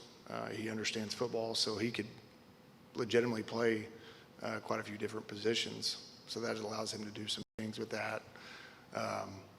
X plays a very similar style, but he's got a little bit different skill set in terms of his position flexibility that he can provide. So there's things that being able to get those guys in different personnel groupings to be all on the field at the same time makes it really attractive, and you can do a lot with it. How did you see Buda kind of respond from last year? Obviously, he goes down against Wazoo, and then this is the rest of the season. Just how have you seen him respond in the offseason? Yeah, I know it was really tough on him personally, just not being able to go play and having a lot out in front of him last year. And, you know, we kind of also, on defense, we kind of, you know, evolved a little bit schematically from the last time he played. So I think, you know, that kept him engaged of continuing to stay with the evolution of what we're doing defensively. I saw him really turn the corner towards the end of the summer. And that also coincided with him being able to do more activity, you know, getting more further along in his rehab. So as that stuff ramped up for him, you kind of see a lot of the life come back in Buda, and the challenge we talked about it in the meeting the other day, just in terms of going out and proving, you know, to everybody and really to himself that he's going to be the same guy as what we had a year ago.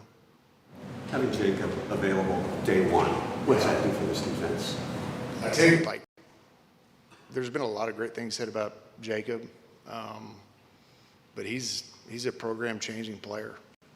And it's not just between the white lines that he does it. He's a tremendous leader. He's intense, very instinctual, but like the things that he does, he's like a coach in the locker room. So having him back full speed and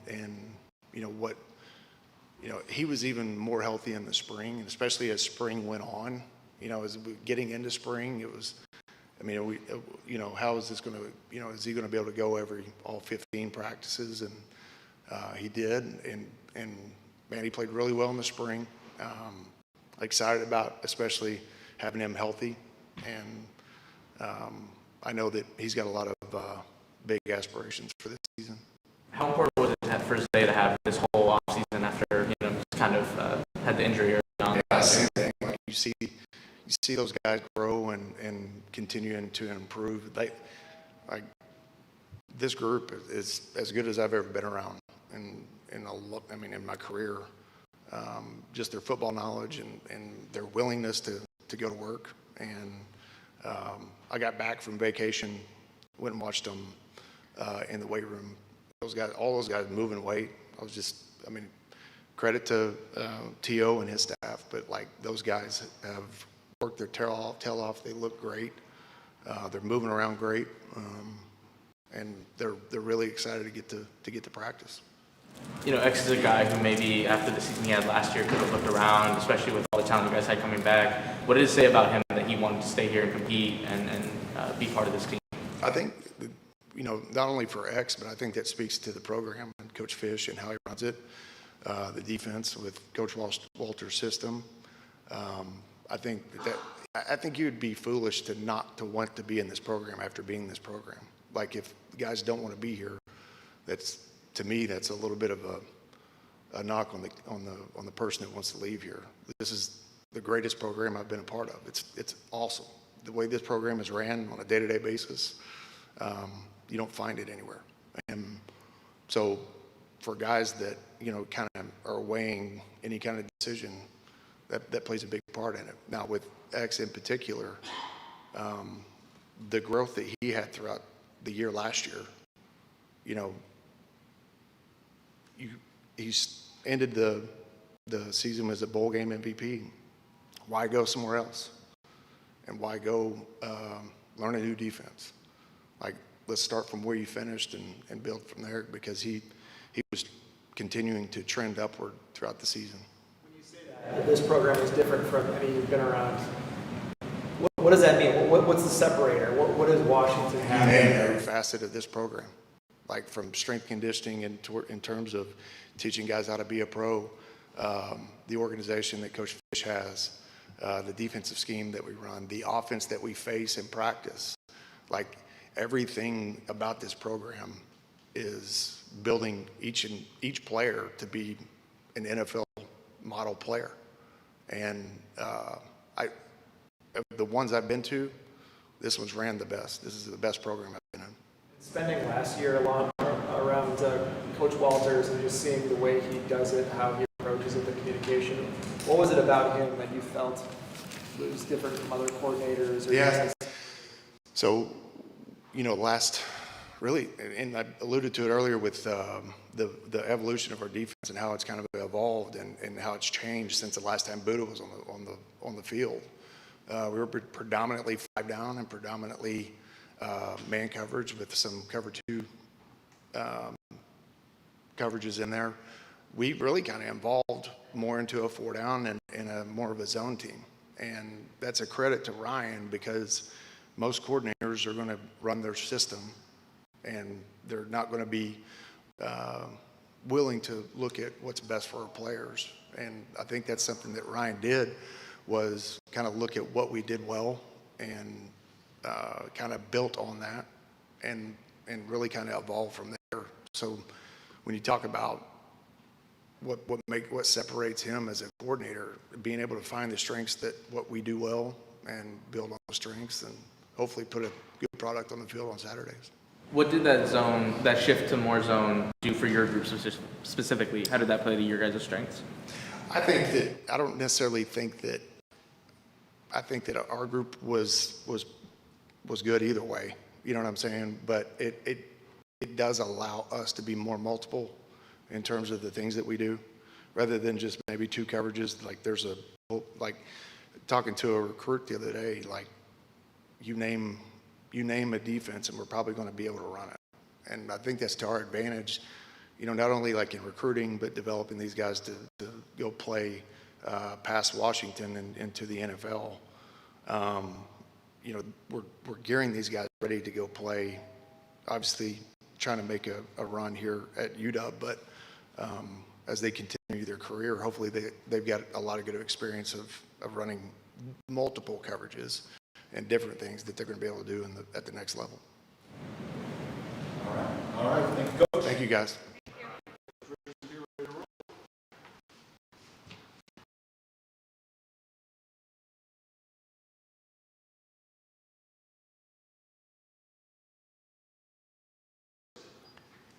How we doing? How we doing? Y'all have the World Cup here, and then y'all can talk to me. Hey, how would you describe Emmanuel Carnley's first impression on you guys in the spring, getting to watch him throughout practice? To be honest, he matured a lot. You know, I had him when he was a true freshman back at the other place, and he's grown and matured and become so much more savvy as a football player with his career and how many plays that he's played and the snaps he's played over the course of his career. And also, too, he's made big-time plays and big moments as well. So he's been a calm, steady force out there, challenging himself, and it's good to have him back. Second person today to use that word savvy to describe him. What's an example of something you see from him on the field that makes you think that? Yeah, a lot of times it's more so recognizing routes before they happen, and also, too, you know, being patient and being calm. Under pressure when a receiver's running full speed at you and not always just panicking in tough situations. So he knows how to play to his strengths more than anything, which allows him to be such a savvy football player. Coach, the star position was kind of one that was a little fluctuating with the injuries you had in spring. Just how do you kind of see that starting out going into training camp here? Well, no position is ever safe. You know, we've seen that last season. We've seen guys come in and play. So, you know, the star position with Rashawn being healthy, coming back, you know, he's chomping at the bit to get out there, of course. So it's going to be fun. Ramon Adams has done a great job, and Jaron showed up a little bit as well inside. So we're going to have a nice competition. It's going to be fun. I'm going to do a lot of yelling, and let's turn this thing up. What's your initial impression of Rajon Duncan, and what's the chance he factors in somehow in this sense? Well, as you know, with Dylan last year, who showed up in the summer, and he ended up starting some games for us last year. So everybody gets an opportunity to compete. You know, everybody be out there competing against the ones, and everybody get reps. So it's going to be a fun time. But the impression is, you know, the kid is fast. You know, watching his tape, he's physical.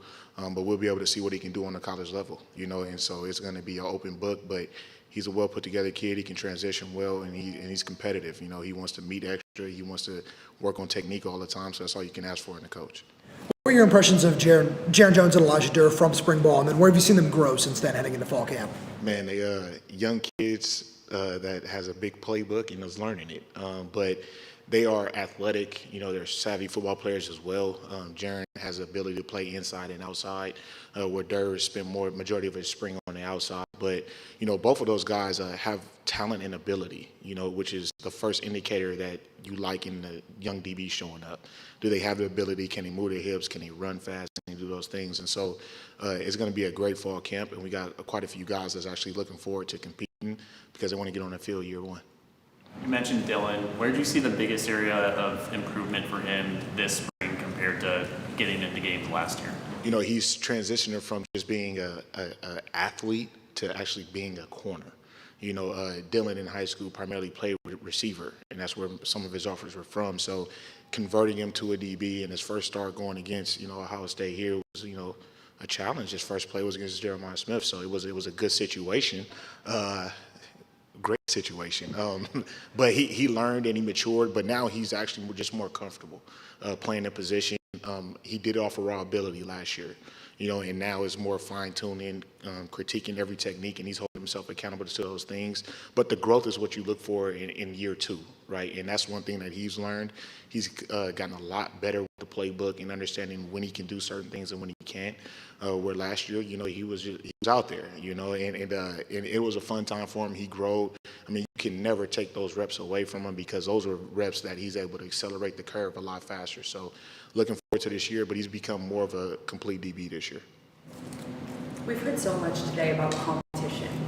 Every position, every role, everyone's competing. There's no solid starters. Absolutely. As a coach, when you're dealing with the emotions and all that goes into that, how do you balance players feeling like I want to compete with also maybe some egos, maybe some hurt feelings? How do you balance that? Yeah, I think honestly, always putting yourself in a position of, when you once were a player as well. There's a human aspect to this sport as well, and you got to be able to talk to them consistently and tell them the truth. We are going to tell them the truth, and I think that goes further than anything, rather than trying to beat around it a little bit. And when there is competition, every player comes in here because they want to compete for a national championship. So, of course, if you come to a program like the University of Washington where the expectation is to have a great year every year, those guys want to play right away. So you got to recruit that type of talent as well. And so when you have an open competition and guys compete, they naturally start to see themselves, okay, well, that guy might be ahead of me right now, but I'm going to keep pushing. So when you open up the door to competition, it makes the practices that more intense. And it's going to be on both sides of the ball. But, you relish that as a coach because the entire room are not only going to bring the best out of each other, but iron sharpen iron with both sides of the ball as well.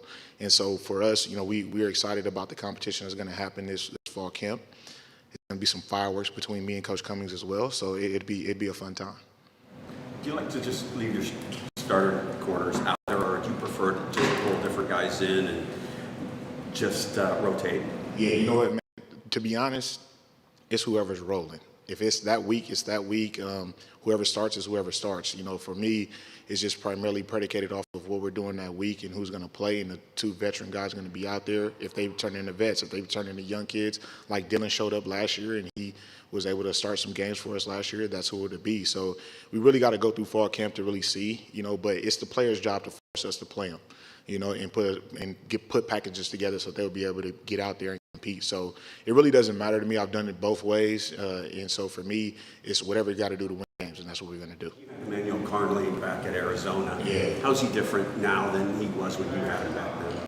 He's older and mature. He's not a young freshman on a college campus anymore.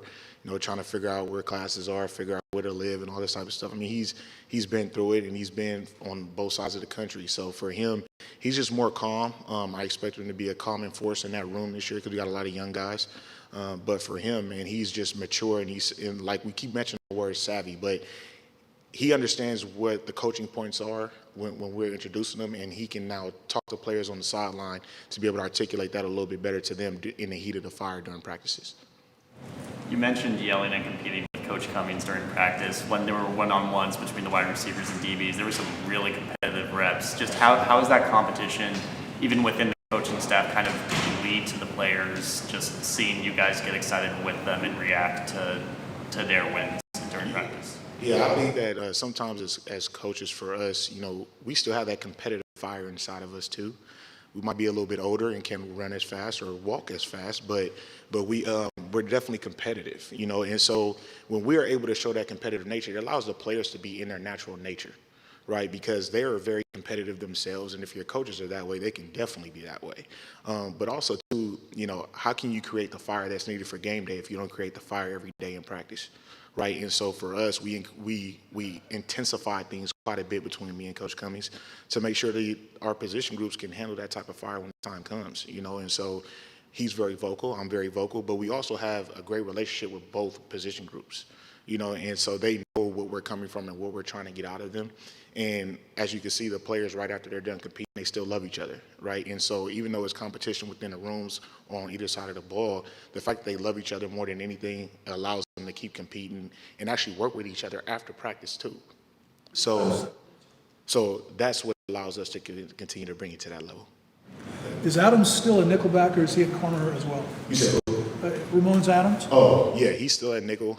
He'll be out there quite a bit this fall, figuring it out, and we'll see what he can do this year. Still play any corner at all? He might jump outside a little bit, but that would be more so the young guys getting outside a little bit and figuring that part out. What would North Dakota State J. Rich tell 2026 J. Rich? Ooh, you talking about the player or the coach? Oh man, just keep running your race. Don't live in comparison.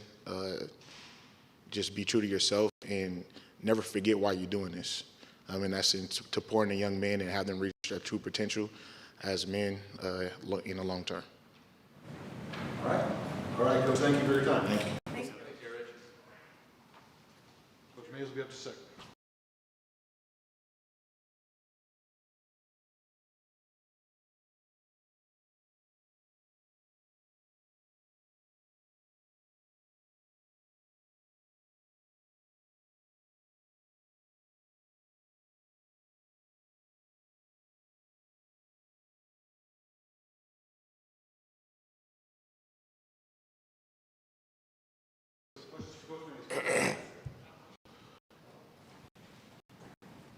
You've got two pretty experienced safeties coming back. How have you seen their relationship grow between Alex and RDA these last couple months? Well, yeah, they're both, they remind us every day that they're both from Arizona. So kind of little things like that go a long way. But those guys have both grown a lot collectively, and then I think both individually in their own ways.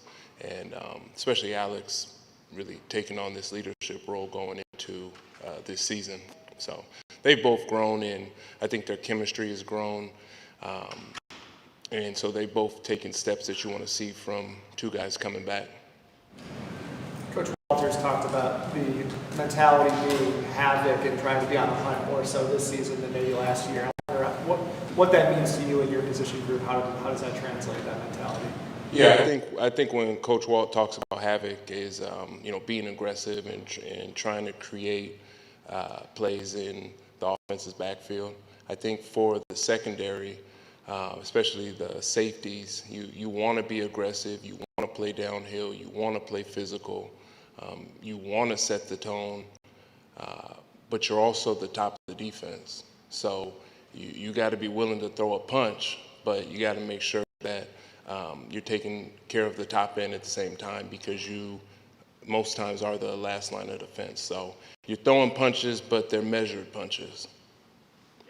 Was a player for you guys that slowly started to progress as the spring went on and had a good spring game to end things off. Just what are you looking to see from him and his development in this training camp? Yeah, I think Gavin Day is, as a true freshman, physically his body is going to continue to keep developing. I think he'll take a huge jump even just from being able to get here in the spring and practice and then going into fall camp. So you want to see him continue to take the physical jump and improve, and then mentally some of the mistakes that he made in the spring, you'd like to see him learn from those, not make those same mistakes twice, and really just go out there. I think sometimes young guys play a little uptight because they're scared to make a mistake, and I'd rather have you just go out there and make a mistake full speed. So he'll take this step, but we'd like to see him just continue on this path that he's going with his development physically and mentally. I thought Paul Menke had a really good spring camp. What's a realistic expectation for him this fall camp? Yeah, I thought Paul had a heck of a spring. I thought he was very improved. I think when you talk about Paul, his highs are very, very high. He made some great plays in the spring, and then what we got to do is just get him to be a little bit more consistent every down, because like we talked about earlier, if you're the top of the defense and you make a mistake, a lot of times it exposes the defense, So just need him to be consistent, and whether that's just mental errors on small things, that's where we'd like to see him improve. Raheem missed so much time his first 2 years with injuries. What was it like just to have him fully healthy and a full go in the spring? It was awesome, and very proud of Raheem. He it's the first time that he's been here really for a certain amount of time. So I was proud of him, and he did all the work that it took to take care of his body and make sure that he could practice every day. And, if you think about it, in being here 2 years, he hasn't really played and he hasn't really been able to practice. So I almost looked at it like he was a freshman all over again. So some of the mistakes and just the ins and outs daily of football rigor or some kind of rust that he had to get out of his system.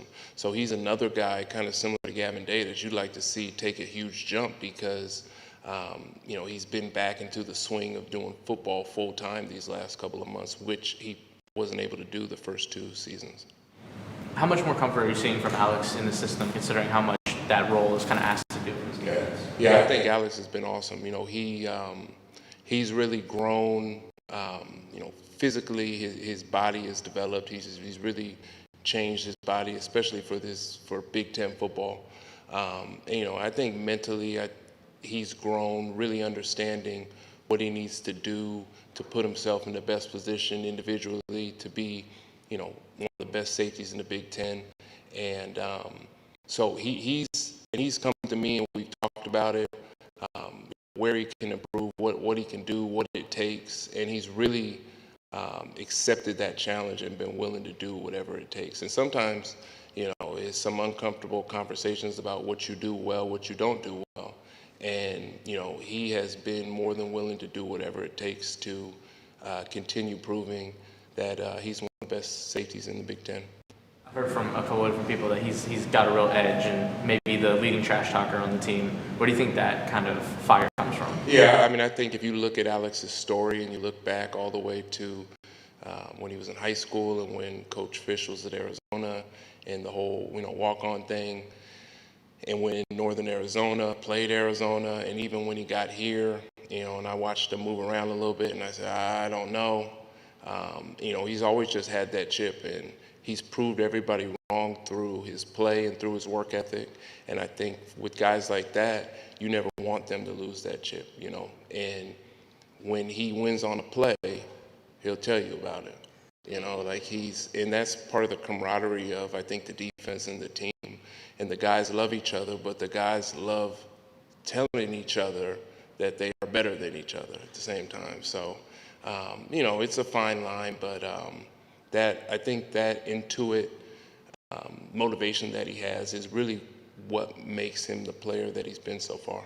Were you unsure about him when he got here, and at what point, after seeing him practice for a number of times or whatever it was, did you really start to think like, okay, this guy can play at this level? Well, you look at him physically, and he's 6'1", 6'2". He was, 190, 200 pounds. So he is physically big enough. I think if you look at his development in high school and then in college initially, he wasn't asked to backpedal. He wasn't asked to do a lot of things that DBs are normally asked to do. So he did struggle with that a little bit. That's a little bit of the conversation of what are the things that need to be worked on. And so initially, that's why I kind of had maybe the opinion that I had. But he worked on those things, and then, backpedal drills are just backpedal drills. Some guys just go out there and play football and make plays, and he's one of those guys. And he made plays, and then he worked on position-specific movements that are needed, in the secondary. Combine those two things, and that's when you got a really good football player. So, how's the chip different from Artie and Alex? Because I think Ryan said that Artie has a chip on his shoulder too, but I feel like it's a different type of chip. I think Artie, you could say Rylan has one as well. I think, was he too small to play big-time college football? I think he's heard that a lot. I sure tell him all the time that he's too small and that he needs to gain weight and get bigger. So he carries that same chip at the same time. It is a little bit different, but Rylan is, extremely gifted football player. But at the same time, he is too small and he needs to get bigger. So it's, it's whether you're in high school or college or the NFL, the guys that can self-motivate and continue to motivate themselves individually are the guys that are successful. So we'll continue trying to motivate him. But he definitely plays with a chip on his shoulder too. All set?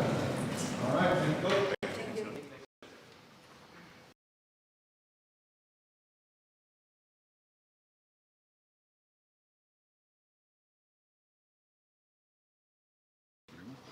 It's going.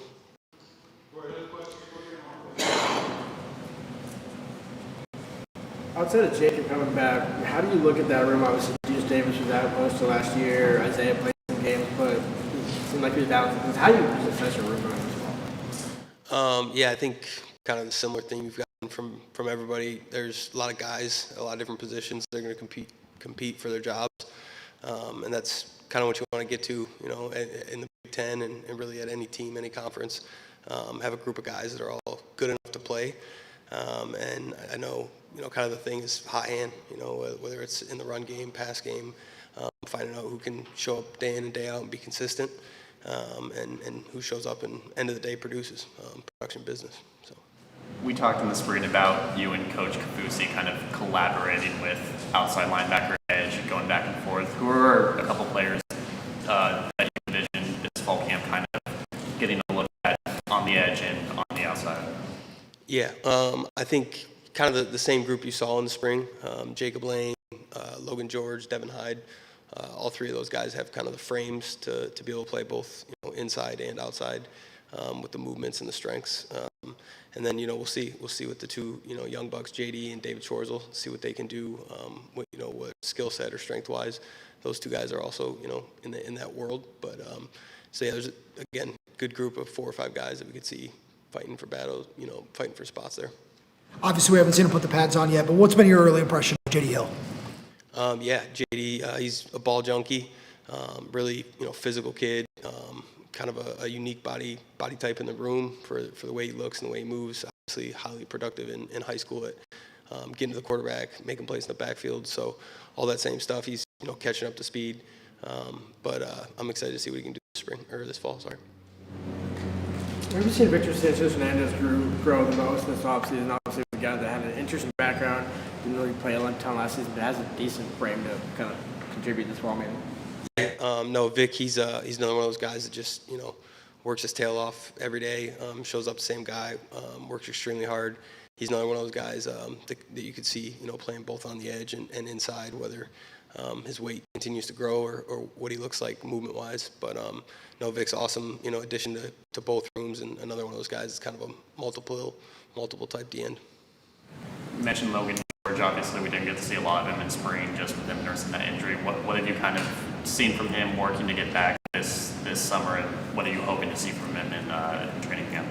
Yeah, no, it was awesome to see Logan make it through the whole off-season training program with, you know, no missed days, no hiccups. Obviously in spring he was coming back off some of the injury stuff from his previous location, but he's a high level player. Obviously showed flashes in the spring what he can do. So I'm hoping to see, now that the pads are on and it's not, you know, running and that type of stuff, to see if, you know, he can show up consistently and stay healthy for us, because he's a really good player. Coach Walters was talking about creating more havoc plays this year, that maybe it was a little bit too passive last year and wants to be more aggressive. What guys do you think that you've seen that can create that kind of havoc naturally that you're excited about this year? Yeah, I think Jacob Lane's a guy that, because he is so consistent and has showed the ability last year, I think he, you know, led us in TFLs and sacks. So he's a guy that I hope to see kind of make that jump. We talked a lot about missed opportunities with him. His stat line could look different with a couple more plays. Obviously in the spring, Isaiah Ward and Ramzak were two guys that splashed a lot. With Ramzak being one of those guys that, you know, I'm excited to see if that'll translate from spring to fall camp, because he's an explosive player that, you know, lives in the backfield, makes a lot of plays, both on his high school tape and then obviously this spring too. So. Are there no restrictions on Davis, you know, because he's been hurt most of the last 2 years? Is he all full, ready to go? Yeah. Yep. Deuce is full go. Went through the whole off-season training program. Unbelievably happy. Like, makes me smile seeing him, you know, out there and doing Indy. And it's one of those deals when it gets taken away from you. I think it gives you a little extra motivation, a little extra juice when some of those runs get, you know, tough and stuff like that, to feel what it feels like to be over in the pit on bikes or whatever it was the last 2 years. So he's really attacked this off-season, and yeah, he'll be full go, which is going to be exciting. All right, so probably that for Coach Jedd. All right. Appreciate you guys. Wrap up the coaches.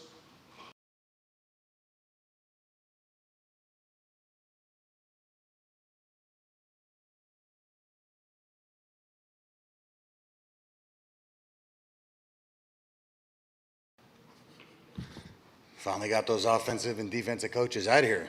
Toss the ball. So you're not a jeans guy, but you're like a slacks guy. Is that our class members? You know, I'm just kind of a fly by the seat of my pants guy. You have two long snappers now. You brought in Ben Ferber, it looks like. How do you feel just about where all the depth and positions are going into camp, whereas maybe in the spring you kind of had to patchwork some things out? That's not your fault. Yeah, I think the person that benefits that most is Ryan, right? He's not going to have to take all the snaps with punt and field goal. Ben's done a great job since he's been here. He needs to continue to develop, as all of our players do. But it's been great having letting Ryan share the load with Ben, and also get the guys. You know, you never know when something may happen, and they need to have the other snapper. So getting the ones and twos to work with both of them has been awesome. Coach, with the new rule change, first of all, do you like it?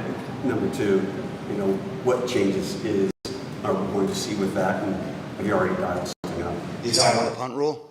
Yeah, rules change, we adjust, no problems. Do you like it? Yeah. Yeah. Yep.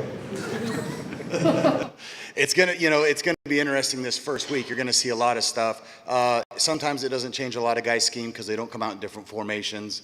Other guys that'll change some scheme, and then some guys are gonna stick with their wild formations, and they're just gonna have to jersey change on the sidelines. We'll see how it unfolds. It's well above my pay grade. I don't give a rip. I show up, they tell me these are the rules, adjust, no problem, let's roll.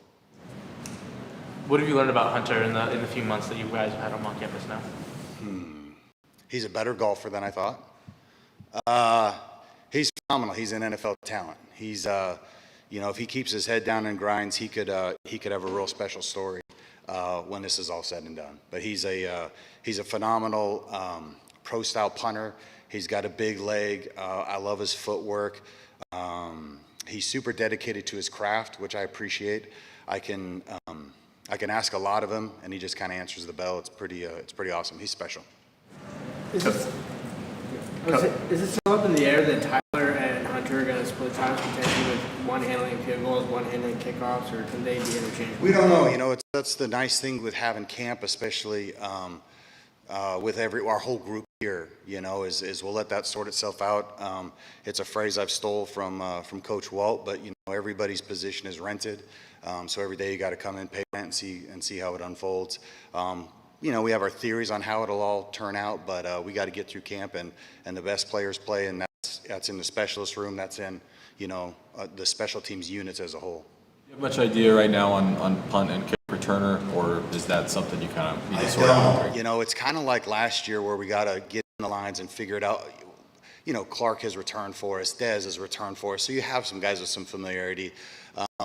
The kick return is going to be different. We're replacing both those cats. And our philosophy here of Be a Pro, the O stands for original. So, it don't matter. I mean, you saw the last game of the season we had back there. The best players are going to play. It doesn't matter their position. If they're skilled and they can advance the ball on kickoff return and punt return, they're going to get a shot. Are there any players who missed time during the spring who you're not as familiar with that you want to potentially get a look at the returner spots? It's so funny. That's why I love the way that Coach Fisch allows me to do pre and post practice. We get the jugs out there, so you're always going to find that diamond in the rough. You're going to find the X-ray Alexanders where you're like, I don't know, the Mike linebacker for some reason has really good hands and can return the ball. So you're going to find those gems, but so I love that about spring, right? There's no games to worry about or game plan. You just get to develop your kids. But you're right, there are some kids that aren't playing then, so then you only get to see them in fall camp. But no, every job is open, and especially in the return, that's definitely up in the air. So they've got to get their butts out there early and stay late and show what they can do. And the want-to's there. You should see the group that is trying to be the returners. It's somewhat comical. Coach, it's been a while, speaking of rule changes with the kickoff and the fair catch. What have you guys figured out in terms of philosophy of what are the messages for the guys that used to be a little bit different with kickoffs? When are you telling them to go? What are they looking at to determine if they're going to go? Yeah, it's a little bit different. You may be late. You may be a team that's late in the season. You have a bunch of injuries, so you just want to fair catch it no matter where it's kicked. We're hyper aggressive. We always want to advance the ball. We saw it throughout the year. Teams after maybe a gash them, they try and pop it up to Decker. Well, he might only get a 10-yard return. it'll kill your average, but he's going to get out to the 30-yard line. So awesome.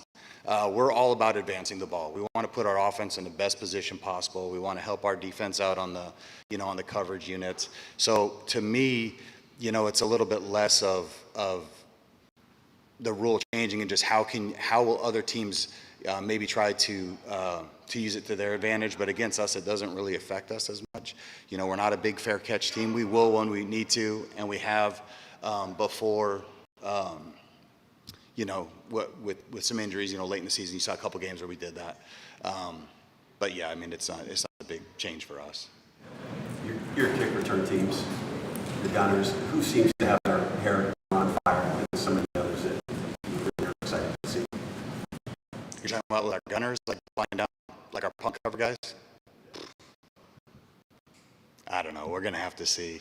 The hard thing with spring is you do a lot of the drill work, but you're not in a lot of like full group stuff. You're not prepping for a game and you're not prepping for, a big scrimmage or something like that. But, I'd say that there's some guys that did it last year for us that are obviously, elite. I think, Dylan Robinson and RDA and some of those guys are fast.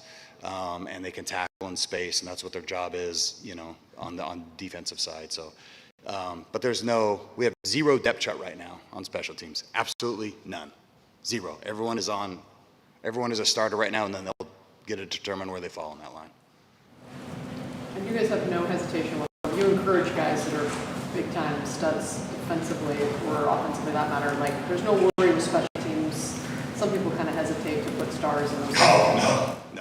No, that's coach's big thing. Everybody plays. There's not one kid on the team you could ask, hey, how do you feel about special teams? And they won't say, I don't want to be on special teams, or coach, I got to save myself. We have the opposite problem. There was I talked with X-Ray Alexander, for example, and I said, hey, bud, got to use you on a unit or two. I know you're going to be busy on defense. He said, coach, I better be on all four. So I have to work that out with Coach Fisch and Coach Walt, but no, we have the best problem in the world where we have a bunch of elite athletes and every one of them wants to play on special teams. So that's a good problem to have. All right. Thank you, Coach. Appreciate you. We'll have a handful of players.